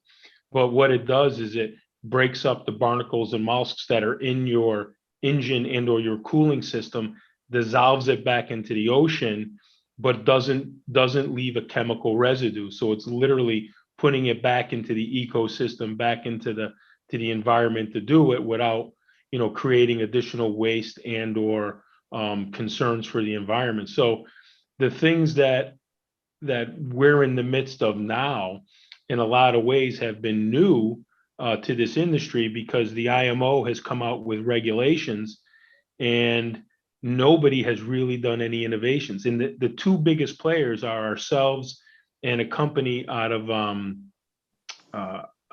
Europe here.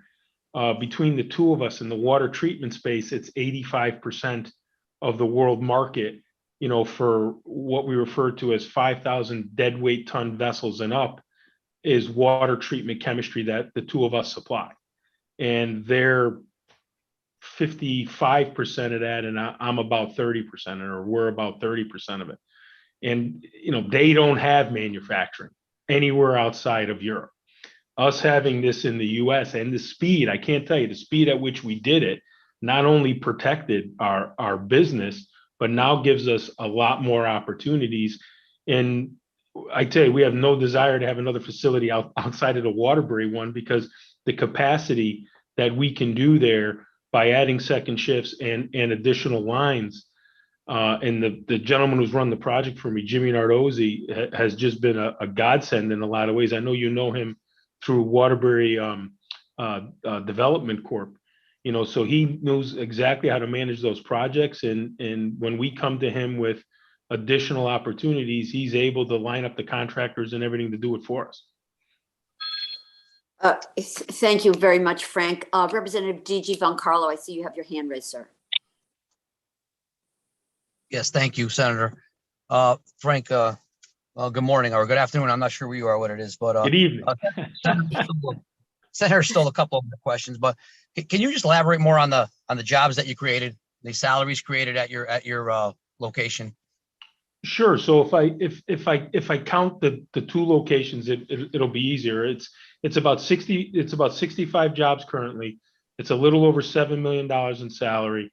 It ranges from, take myself out of the mix, but my CFO, my head of innovation, my head of human capital, all the way down to plant managers, supply chain, hourly staff, production workers, warehousing, tradespeople. You need plumbers in this facility because you have valves and a ton of plastic joints and so forth that are always going. And those are the ones we're going to be adding to now. Like, we have the basic infrastructure in place that'll carry us as we grow, but it'll be more, call it, dedicated supply chain individuals, as well as I refer to it as hourly. It's probably not the right way. We call everyone colleagues. We don't have employees, we have colleagues.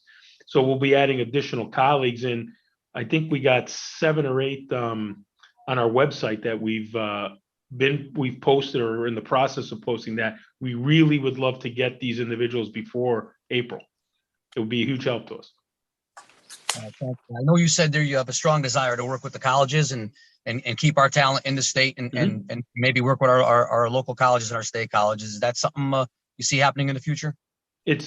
We have it as call it an unofficial priority. I never want to get in trouble by saying you have to do this, but we look to hire homegrown talent. And more importantly, we look to use the networks that we have, because there is a ton of talent up at Post. There's a lot of talent up at Naugatuck Valley.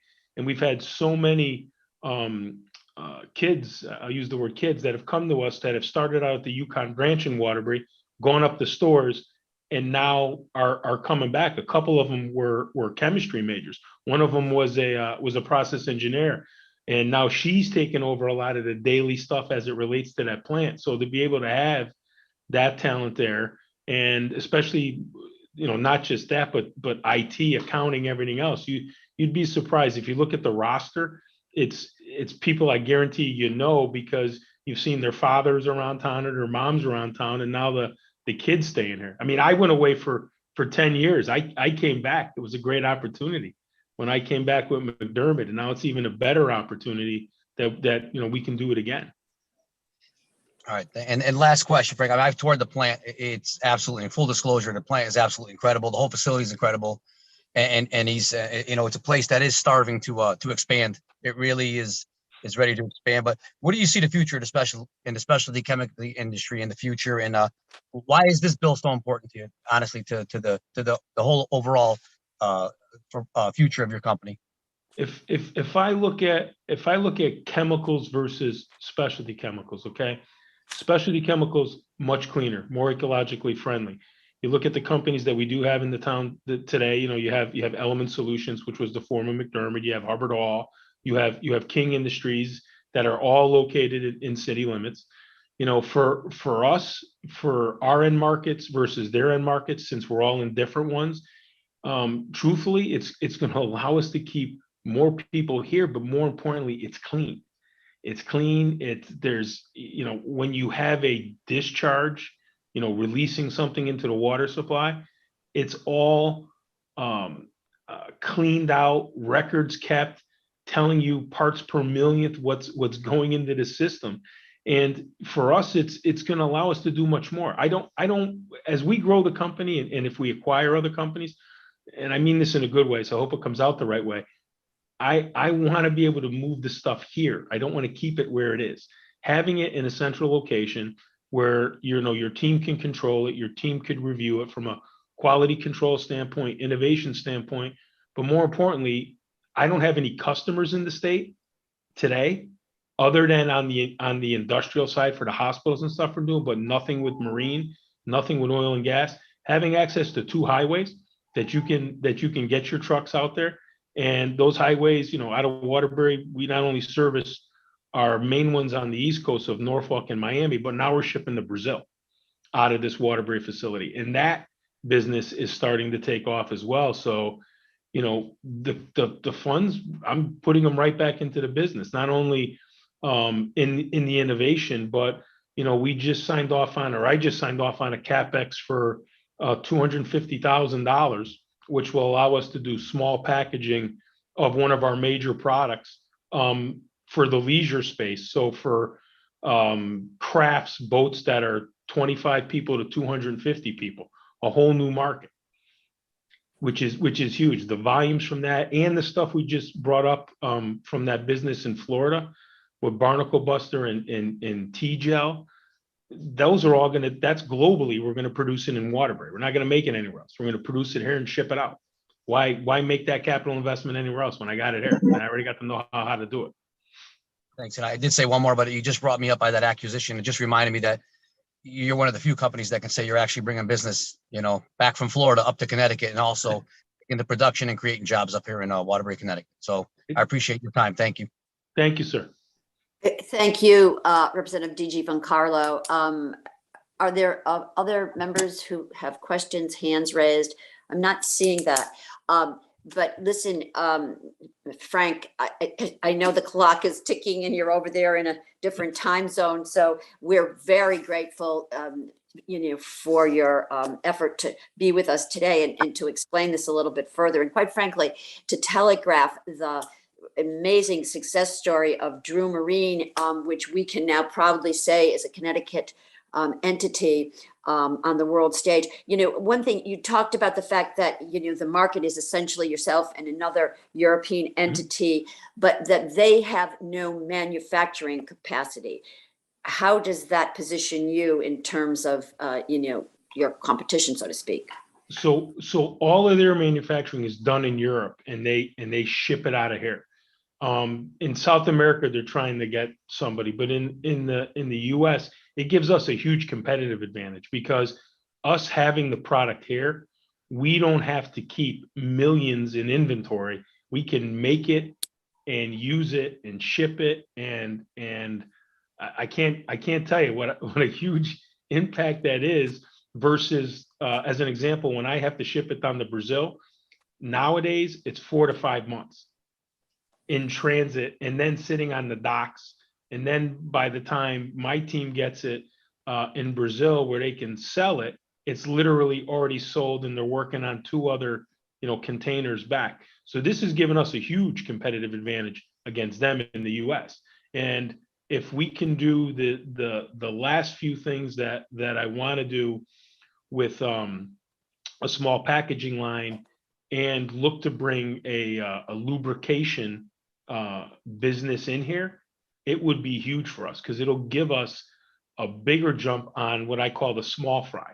The other, 15 to 20% that is regional based. This would give us a huge competitive advantage because none of them are in the Northeast. They're all down in low cost manufacturing areas, but they don't have the distribution arm we have, which will allow us to get it all over the country. So that's huge. Yeah, and I have to tell you that it is so enlightening to hear about your insight in terms of identifying our strengths and helping to leverage and scale them.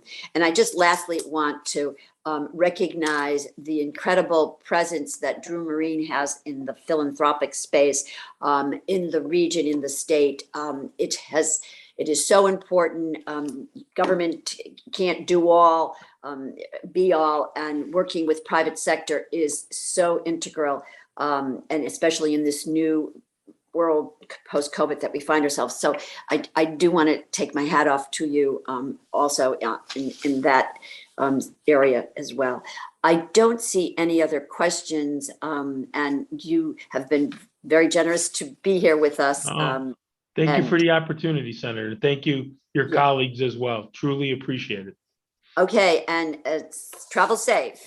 Thank you. Stay well. Okay, but best. Bye-bye.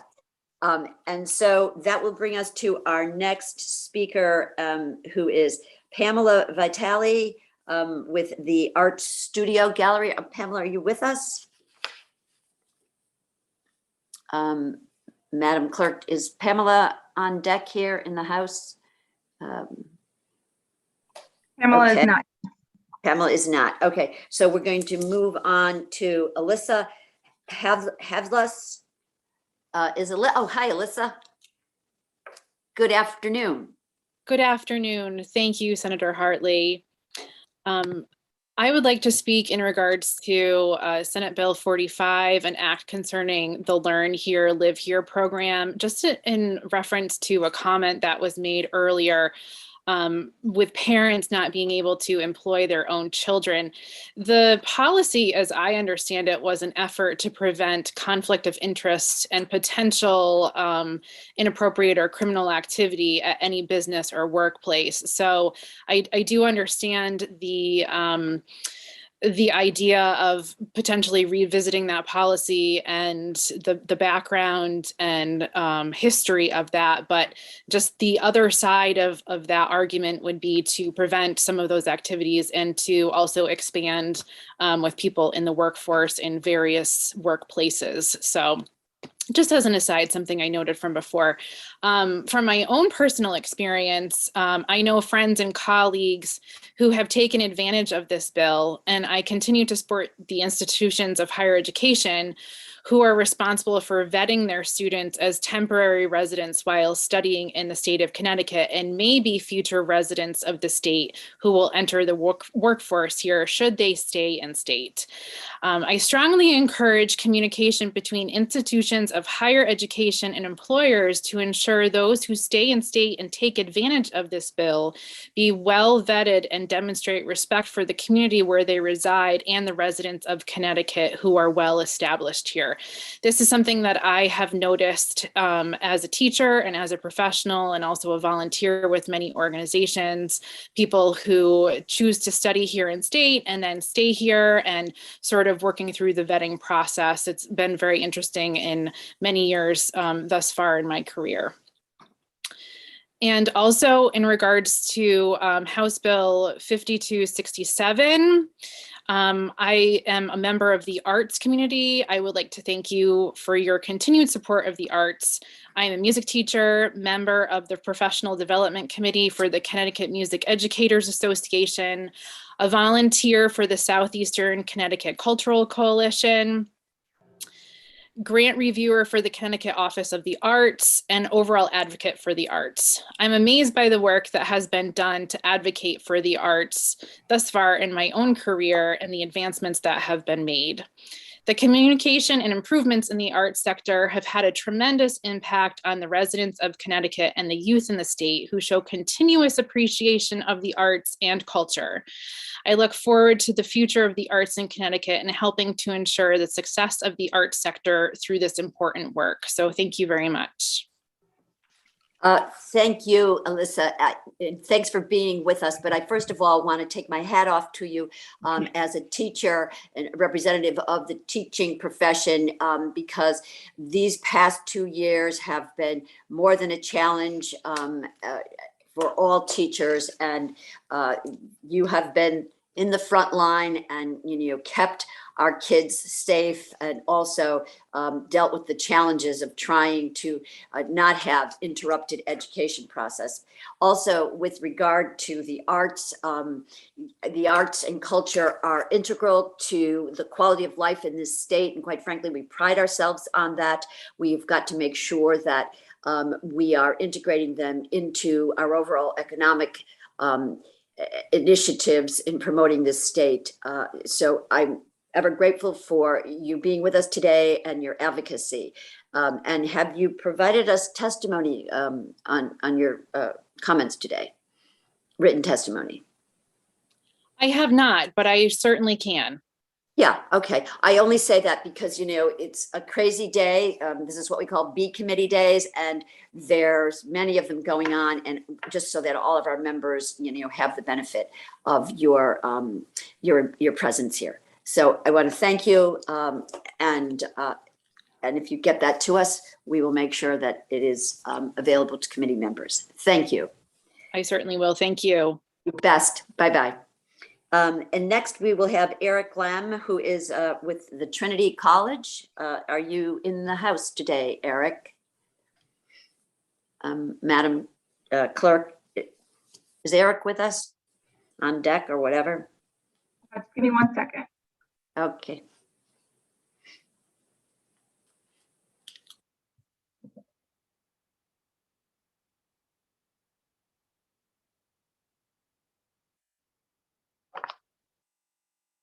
It does not seem like Eric is here. He was, but I'm sure he must have popped off.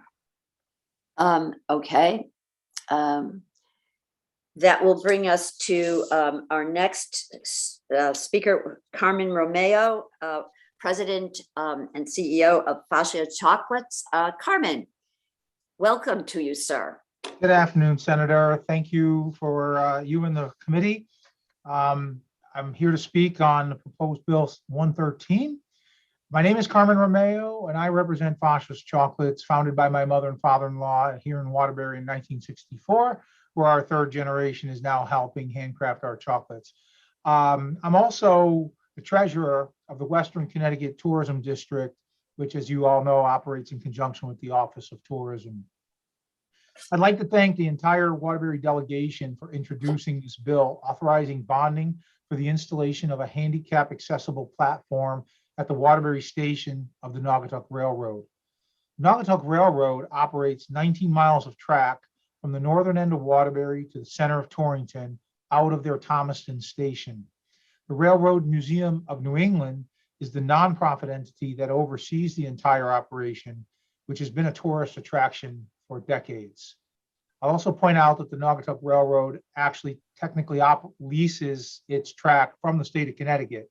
So the state of Connecticut is actually the owner of the property in which these tracks exist. At the Thomaston station, persons with physical handicaps are able to be loaded onto these trains via a rolling cart that can lift a wheelchair up to the train level platform. Up until 2015, there was really no issue because everything began and ended at Thomaston station. There was no place to disembark. In 2015, Foster's Chocolates here at our property at 44 Chase River Road and the railroad created a platform adjacent to our property and created a Waterbury station. And we began running excursions where people could now have a destination to disembark within the scenic tours that the railroad ran. We're proud to have been awarded the Governor's Award Tourism Partners of the Year in 2016, and our program has only increased since that time. Coming out of COVID in 2021, the railroad has experienced one of its best years ever with ridership, in part due to the fact that they began offering stops at virtually every one of their excursions they ran. Naugatuck Railroad personnel estimate that 70 to 80% of all the trains they run have at least one passenger who has used the lift to board the train. Unfortunately, these passengers cannot disembark and enjoy what they have here at the Waterbury station, since they must climb down train stairs and go up a short hill to the paved area. This same topography does allow, however, relatively easy construction of a platform as the same height as the train deck, similar to most commuter rail stations or subway platforms. So we experience the frustration of handicapped passengers who board the train but cannot get off. The railroad routinely receives calls asking about handicap accessibility, and this information is on their website.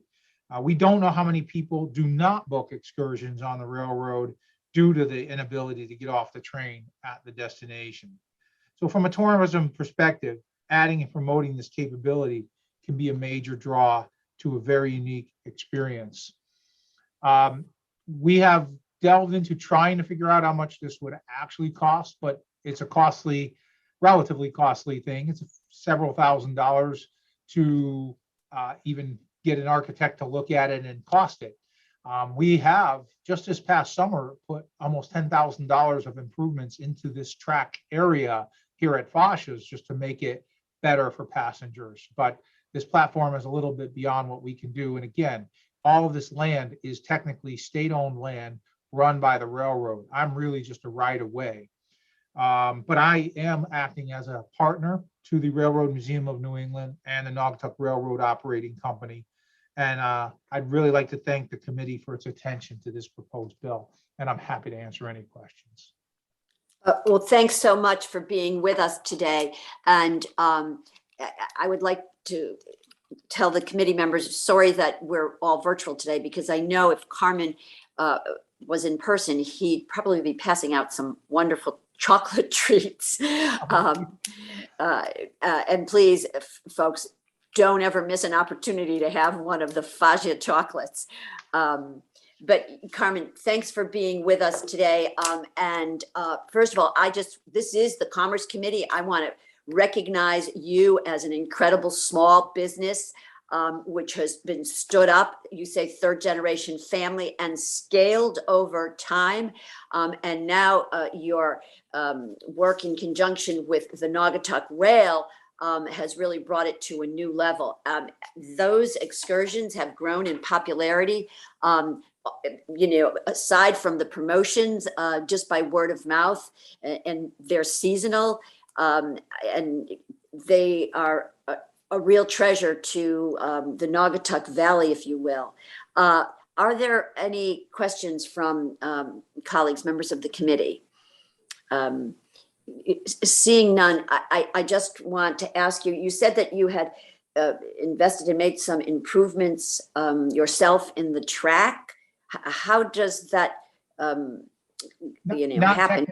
Not technically in the track. We've improved the area adjacent and extended the platform. When we first built it 6-7 years ago, one train can let off at one door. So we, over this summer, the railroad did a lot of the work. I provided the funds that I could, but it was nearly $10,000 to create a sitting area and a longer platform so that more than one train can disembark at the same time. They've lengthened the train and had more ridership. That didn't improve the fact that people still have to walk up a small incline, climb down and walk up a small incline. We've improved what we can. Yeah. Well, I want to thank you for that. And I think we get a little glimpse of that in your screen behind you there. But also point out to the fact that this is ADA compliance that we're talking about, so that every individual has an opportunity to participate and enjoy the excursions, scenic tours and the like. Carmen, thanks for being with us. Appreciate your testimony today and that all that you do in the community and have shouldered through this pandemic.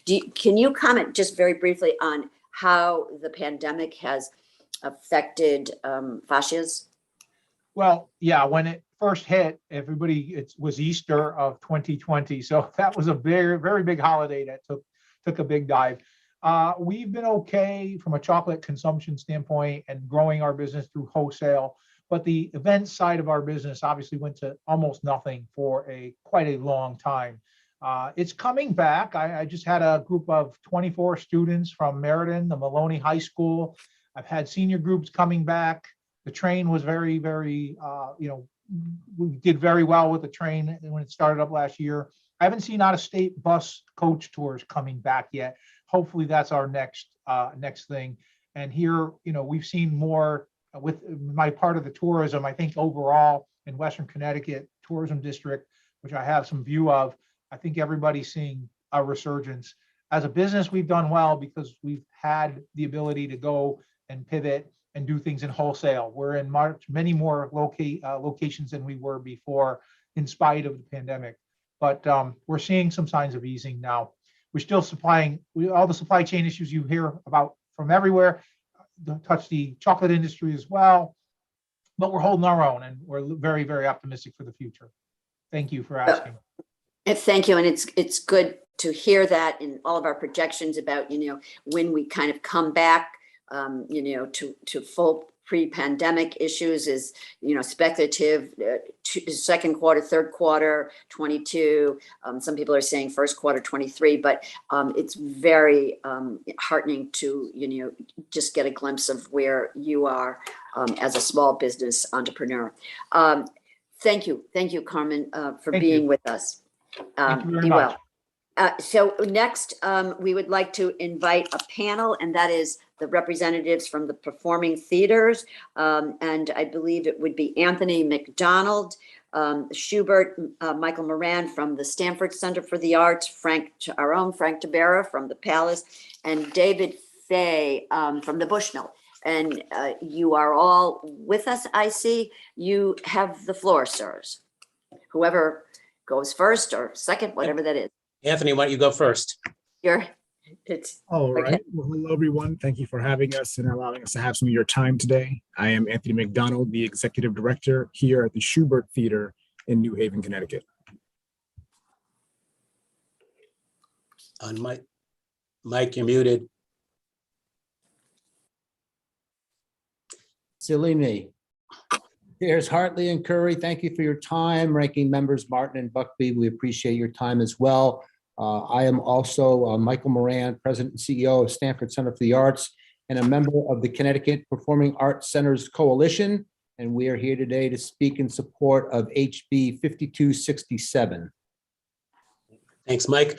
Good afternoon, Senator, Representative Curry, Senator Martin, ranking members of the Commerce Committee. We have 3 members of our Connecticut Performing Arts Center Coalition who are not currently with us, which they include the Warner Theater in Torrington, the Bushnell in Hartford, and the Guard in New London. But this testimony written has been submitted, but we present this on their behalf.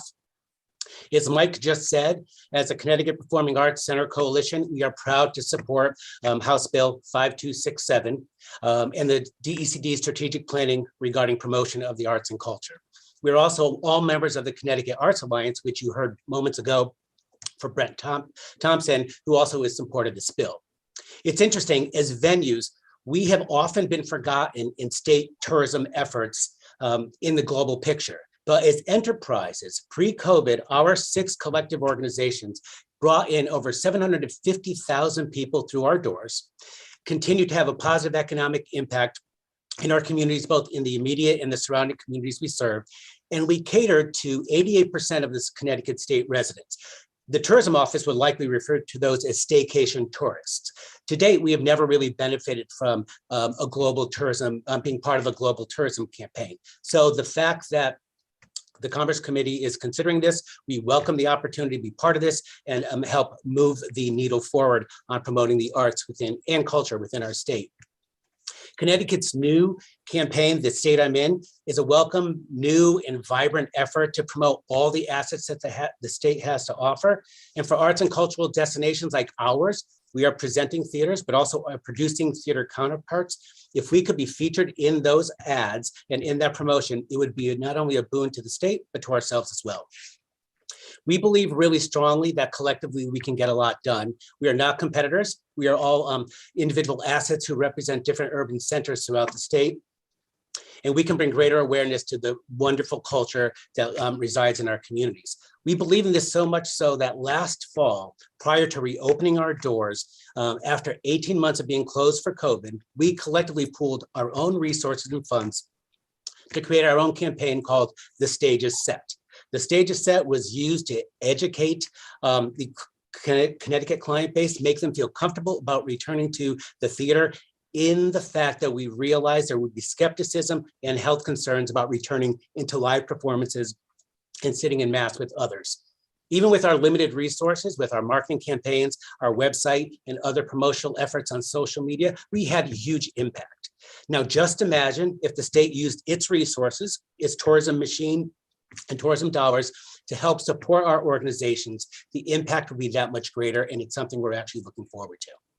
So as members of the creative community, we would be so excited to be able to participate with the state's tourism office. We would love to be able to work on messaging that attracts people to our venues, to our downtowns, and helps the resurgence in a post-COVID world. And as we are collective missions, as our collective missions are to improve the life and quality of our residents within the state, it would be beneficial to not only ourselves, but to the state to really enhance this opportunity, to utilize this potential to use those resources to help promote all of our organizations that provide arts and cultures within our community. So yes, emphatically, we support HB 5267. Thank you. Strongly support it. And, you know, we, Frank and your colleagues, really need to likewise do that. And it's almost, quite frankly, a bit embarrassing to be talking about the fact that arts and culture are not integrated into the overall economic conversation of the state of Connecticut. And you point out, you know, the State I'm In campaign, you know, arts and culture is such a pillar in tourism. So I thank you for trying to get us back on the rails here. And this is a conversation that we want to continue to engage in and scale. And so comments, my co-chair, Rep. Curry. Thank you, Madam Chair. Frank, thank you so much for your testimony this afternoon, and to all your colleagues for being here. You know, for the folks who don't know me on this call, the arts have a very special place in my heart. Actually, my undergrad is in musical theater. I'm a song and dance boy, so I've actually had the opportunity to perform on a number of your stages.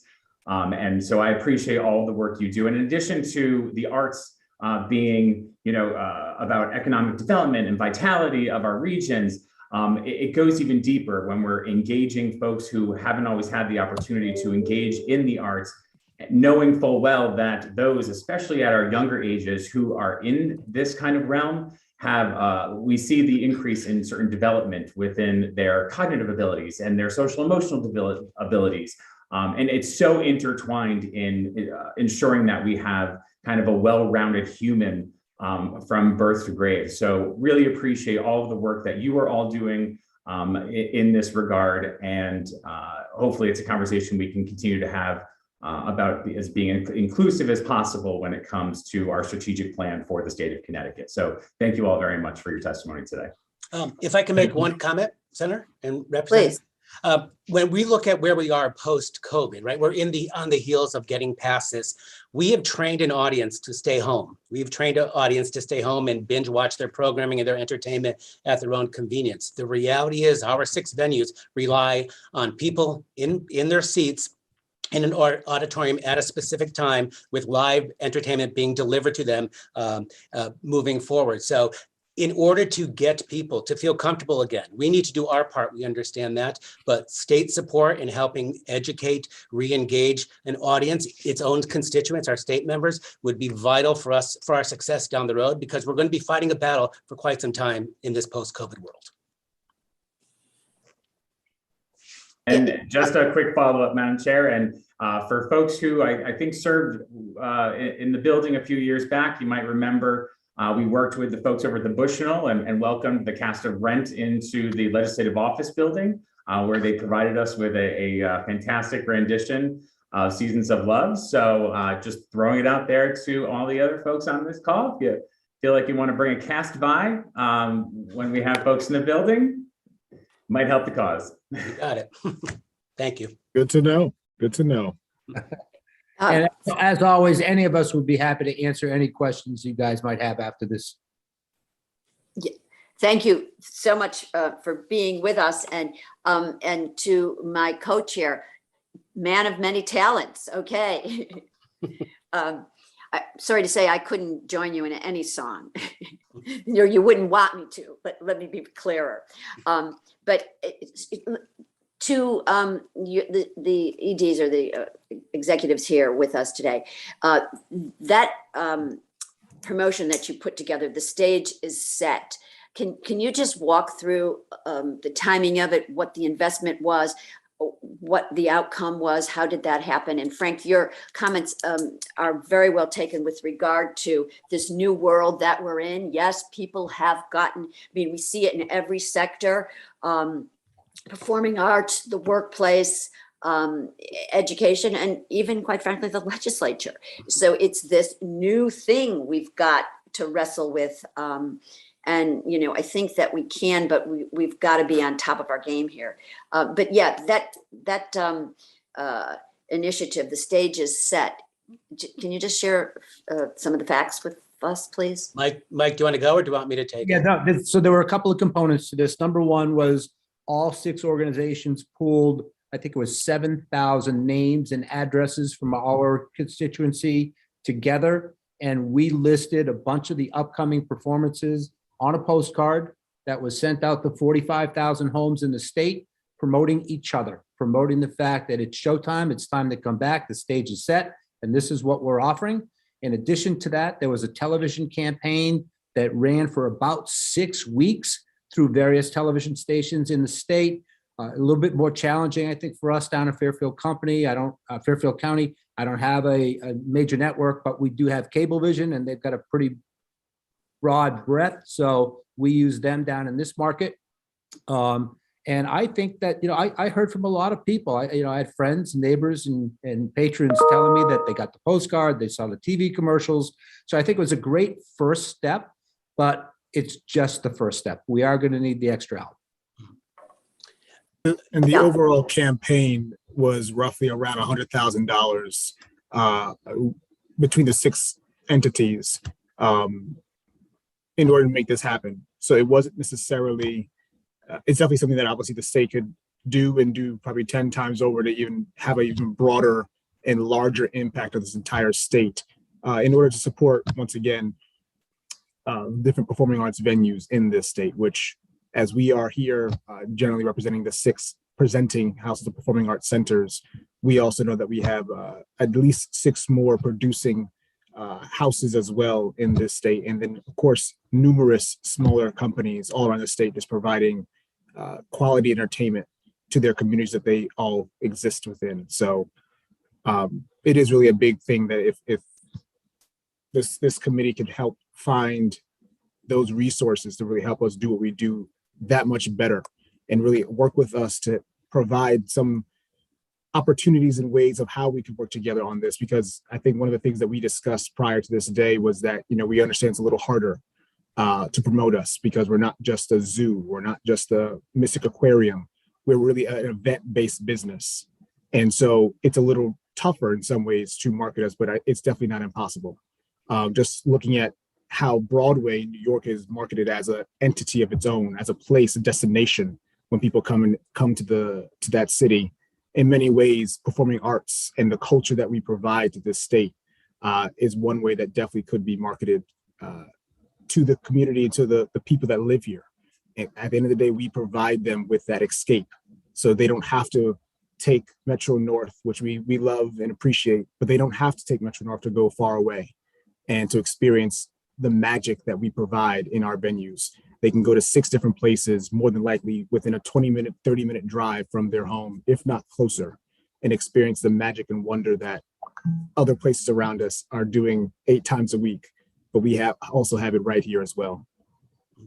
Yeah, well said, Anthony. And, this whole concept of staycations now and, even accessibility and, the convenience and so forth and, our local, keep things local. How long did the Stage is Set campaign last for? What was that time? It's still the campaign ran for about 6 to 8 weeks, Senator, but we created a website that we have all continued to pay into. And so the plan is going to be, as we start rolling out our new seasons, as updates start becoming more available based on programming and even health concerns, we will continue to utilize that vehicle. And we're all trying to budget accordingly so that we can continue this process.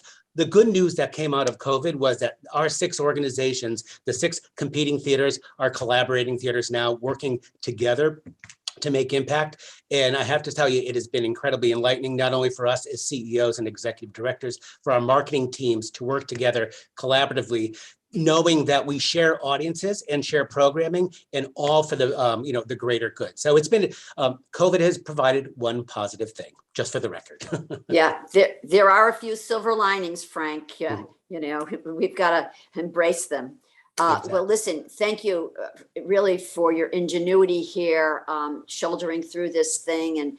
And you are recognized amongst this committee as a pillar in our economic development stage. And we want to continue to try to support that going forward. So thanks for being with us today. I don't see any other hands raised, folks. So once again, I appreciate you being with us. Thank you. Thank you very much. Thank you. Thank you.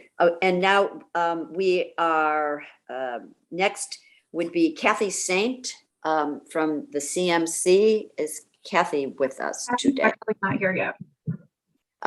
Ginger, Kathy Saint, is she next in the sign-up sheet? She's not here yet. She's not here. Okay. All right. The Brownfields representatives, Ann Catino and Gary O'Connor, are they in the waiting room? Oh, hi, Ann. Hi, I'm here. Ginger, let me in. Thank you very much, Senator. Thank you. Thank you. Are we waiting on Gary, or are you going to take the mantle today? I think today I'm going to take the mantle, as I don't see him. I know we had a little scheduling that we had to coordinate. Thank you, Senator, and thank you, Representative Curry and committee members. By way of introduction, my name is Ann Catino. I've practiced environmental law at Haller and Sage. And for at least 15 years now, Gary O'Connor, who's also environmental and real estate attorney at Pullman and Comley, he and I have been co-chairing the task force on brownfields. And you all created us to be your eyes and ears and oversee many of the brownfield programs that have recently been created or have been created over the past decade. DECD implements grants and loan programs along with DEP. They also implement what's called the Brownfield Remediation and Revitalization Program and the ABC program, otherwise known as the Abandoned Brownfield Cleanup Program. These have had quite a bit of success in the state, and I think in all of our communities, we are seeing municipalities as well as innocent owners and developers of these properties obtain financing and liability relief in order to move forward with the redevelopment of brownfield properties. and bring them back to the tax rolls. In fact, this morning, we continue to meet with the Brownfields Working Group, with DECD and DEP, and obviously our representatives. And they are having quite a bit of unprecedented success this year, in fact. Since inception, there has been over 44 active sites in the BRP program, the Brownfield Revitalization Program, and 25 in the Abandoned Brownfield Cleanup Program, the ABC program. In the pipeline right now, there's 8 applying for each program. The bill in front of you today, Senate Bill 218, which we're here to talk in favor of, is actually largely a mirror image of a bill that was introduced last year that had Brownfield's tax credits associated with it. The Brownfield tax credit portion of the bill was controversial. And this year, it was a recommendation of our working group that we not move forward with tax credits, but just move forward on these 2 sections of the bill that create a better streamline for both the Brownfield Revitalization Program and the ABC program. In particular, a couple points are significant. Both programs provide liability relief to developers and to new owners and innocent owners, folks who hadn't had a relationship to the property in the past. Where there's been an exclusion is tenants. A short-term tenant may enter into a lease purchase. They have no relationship with the contamination on the property, but since they have been excluded, this bill provides the inclusion of tenants who may be under a short-term lease on the property to be able to gain entry into these programs. The bill also provides an important provision relating to not just entry into the program, but the programs also require the owner, operator, developer to enter into the voluntary cleanup program. That's part and parcel with the liability relief and the benefits that you get under this program. So we set forth a time frame to enter into the voluntary program, basically to kickstart the work that needs to be done on these programs. So it closes a loophole that exists, and it also provides an opportunity for tenants to participate. The other thing that the bill does is it provides an audit period for the ABC program, so that when someone is done and completed with the investigation and the remediation, you submit what's called a verification form 2D, and there's no audit period for ABC. There is one for the BRP program, so this bill puts them in sync. And again, it provides certainty that when you're out of the program and you've done the cleanup, you're going to be done. And if it's subject to audit, it's subject to audit, but at least there's a time frame for the audit. We have also been in discussion with DECD and DEP even this morning on. And I'm sorry to interrupt you. Your 3 minutes. Sure, I'm sorry. Please wrap up your statements. Absolutely. On some other technical provisions that we would be making, which we would make it more enforceable for DEP and DECD. And that is, once you go in the programs, if you don't take title within, say, a 2-year period, then you may be considered out of the program. And so somebody else can come in. So I'm happy to answer any questions that you have, and thank you. And thanks a lot. And some of this stuff gets into the weeds. And so that's why your testimony is very important to us, because you basically give us the layman's translation, if you will. So is there anything that, you didn't have an opportunity to go through in terms of explanation for us here on this proposal? I think I gave you the bird's eye view in more layman's language than my testimony goes into, the written testimony. But the written testimony does go into quite a bit of detail on the 4 pages we have. Yes, and thank you for that. And let me just say that the task force, you know, from its inception to date has been such an important part of our brownfields program in the state of Connecticut, because you have kept it current, and you have helped to, quite frankly, educate us and also get this to actually be a more robust program, to the extent that we are, I'm not sure, are we okay here, Ginger? My screen just went down. Hold on. To the extent, okay, to the extent that, okay, we're all good now. We had a little blip there. I'm not sure what's going on my end. Can you hear me? Yeah. Okay. We can hear you, but we don't see you. There you go. There you go. Anyhow, to the extent that this program has been recognized nationally, you know, and we have become a model to other states who are trying to stand up these remediation programs. Now, I think it was probably prudent to do a little refinement on last year's proposal, take the tax credit out of that right now so we can get this, you know, common sense part of the proposal over the finish line. I just would comment though about the verification and the audit. So I thought when we did this with the Transfer Act, we tried to reach the other, you know, programs that, you know, connect with this, but we didn't clearly, on this particular one, to establish a time frame for the audit. Correct. On this one, we did not. On the ABC program, we did not. With the, we did with the BRP program, it's actually more aggressive than the Transfer Act audit period. So we're making, our proposal is the ABC program be as aggressive as the BRP program. Yeah, okay. So, and there's nothing else left out there, okay? It's these two programs. And if with this change now, we will have definitive timelines on audits. Correct. And because we previously had it on the remediation piece. Right.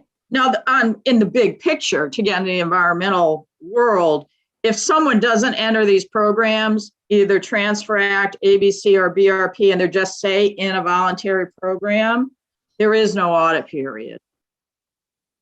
Okay. So there could be other, you know, I'll say programs out there for which there is no audit. Okay. All Yeah, right. and to the extent, and that could certainly be a conversation with DEEP as they're going through and evolving into a release-based program. You know, what is the role of audits? I do know, obviously, I'm part of that working group as well, the release working group. You know, the audit frequency in that new program that is still under development certainly is something that is being discussed. Oh, I do want to add, if I may, Senator, one of the things I did fail to mention is this morning, we also noticed a loophole regarding land banks and the exclusion of land banks. And again, that's a technical change that would be made because we exclude municipalities and economic development authorities from certain types of programs or provide benefits to those two entities. And in a couple provisions in Senate Bill 218 at lines 359, 366, and 372, which should probably include land banks as well as municipalities and economic development authorities. Can you give us that language, okay, so that we Yes. have the benefit of that? What were the lines again, please, Ann? 359, 366, and 372. 372. I'd be happy to work with you offline and go through the exact language or provide it. Absolutely. Okay, okay. All right, thank you. Questions from colleagues, committee members? I am not, oh, yes, Representative Senator Martin. Thank you, Senator Hartley. And, you know, when I read or think about a brownfield piece of property, I think of an owner, I think of a developer, I think of a municipality.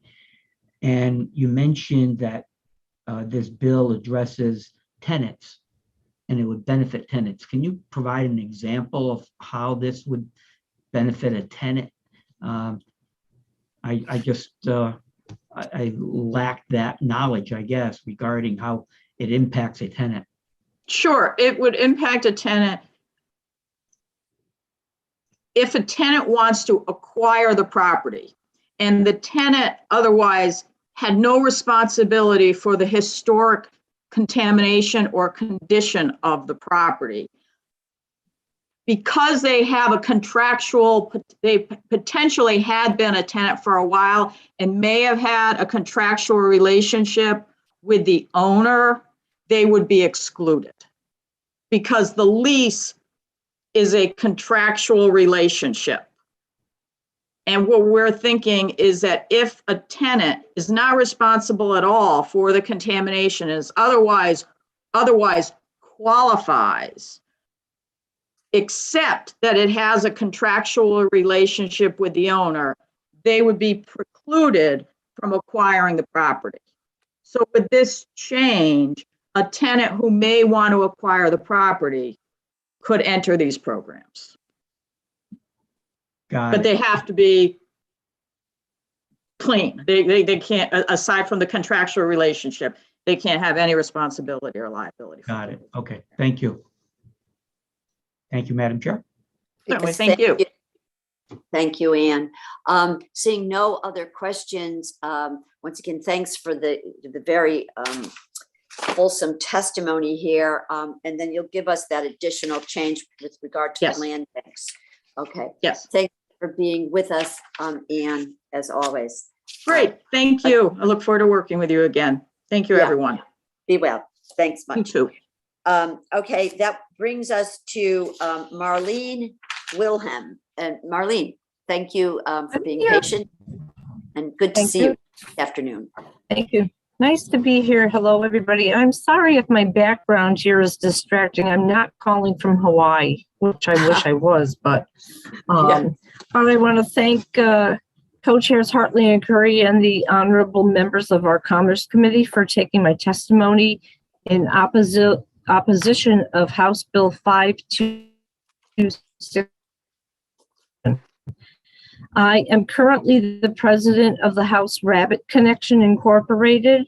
I also volunteer with Connecticut Votes for Animals, Protectors of Animals, and our companions. Our rescue is a registered 501c3, and we are actually an official chapter of the House Rabbit Society. Honestly, I'm appalled that the state of Connecticut would even venture into thinking of processing and slaughtering rabbits for consumption. I know many of you have pets because I coordinated all those pictures that we did in the concourse a few years ago. So, you know, we love our animals, and a lot of us, including myself, have owned rabbits as house pets for over 20 years. I have had 10 of my own. I've probably fostered between 30 and 40 rabbits. And these guys are all indoors. They're litter box trained, they're housebroken, and they have wonderful personalities. So I'm very disturbed that the state would be even contemplating this. And I've got to say that I agree 100% with HSUS Representative Annie Hornish, who gave her testimony regarding this. And I'm also very concerned about the virus, the rabbit hemorrhagic disease virus. There is one confirmed case in Connecticut. It's highly contagious and it's 99% fatal. There's no medications to stop it. And they're testing other things. But the reason that got started in 2018 in Australia, this virus wiped out 2 breeds of rabbits in Australia completely. Somehow it managed to transfer from wild rabbits to domestic rabbits, and it started in the United States on the West Coast and is moving its way east. So that's one thing that we really concern ourselves with is the factory farming with this that's going on. Our rescue is very passionate about rescuing animals, specifically rabbits. We get them from animal control officers, veterinarians, or other rescues. And we take these guys in, we foster them, we get them spayed and neutered, and we put them up for adoption to their forever homes. So that being said, in closing, undoubtedly the trend has been moving away from animal exploitation and animal cruelty. In its place, there has been a strong surge towards sustainability, kindness, and compassion towards animals, and a commitment to animal welfare in all forms. The writing is already on the wall. The public has spoken up time and time again that they no longer will remain silent when it comes to the mistreatment, abuse, and exploitations of the animals and pets that have come to be adored as family members. So I do want to urge you to oppose this bill. We need more plant-based diets. There's a lot of facts with that. Actually, almost every fast food chain now has a plant-based option. So I encourage you guys to oppose this bill. If you have any questions, I'd be happy to take them. But in the meantime, I want to thank you for your time and consideration. I do have very detailed testimony that I did send in as well. Hey, Marlene, thanks. And I'm sorry that you're not there in Hawaii, for you, not us. Me too. And I just want to say thank you for being with us today and also for providing the written testimony. And so as all committees, we have exchanges of ideas. We educate ourselves, and I think we're better off for having, that ability. So I want to just thank you for your participation, but also for your incredible work, in the rescue area as well. But can you just, for my edification, you said there's one case in Connecticut of this virus. Is that right? Contemporary? That's right now, as we speak, real time? I believe it was a couple months ago, and I believe it was at the Kensington Small Bird and Animal Hospital in Berlin, Connecticut. Okay. Questions from my colleagues? Seeing none, once again, thanks for being with us and providing a fulsome testimony here, Marlene. Much appreciated. I appreciate it. Okay, best, be well. I think, Madam Clerk, help me out. We may have missed Eric Glam from Trinity College. I don't know if anybody else has reappeared. No, we don't have anyone else that we missed earlier. And anyone who, had previously signed up. So with that, I just want to thank all of the members who have been so nimble in navigating today's schedule, as always.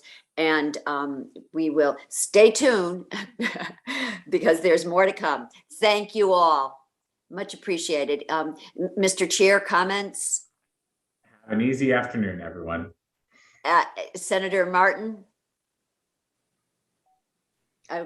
I am good, thank you. Thank you. For the rest of the day. And Rep. Buckby? Good day, a lot of input from a lot of different people, a lot of different perspectives. Thank you very much, everyone who took the time to speak with us today. Thank you all. Thanks, colleagues. See you soon. Take care.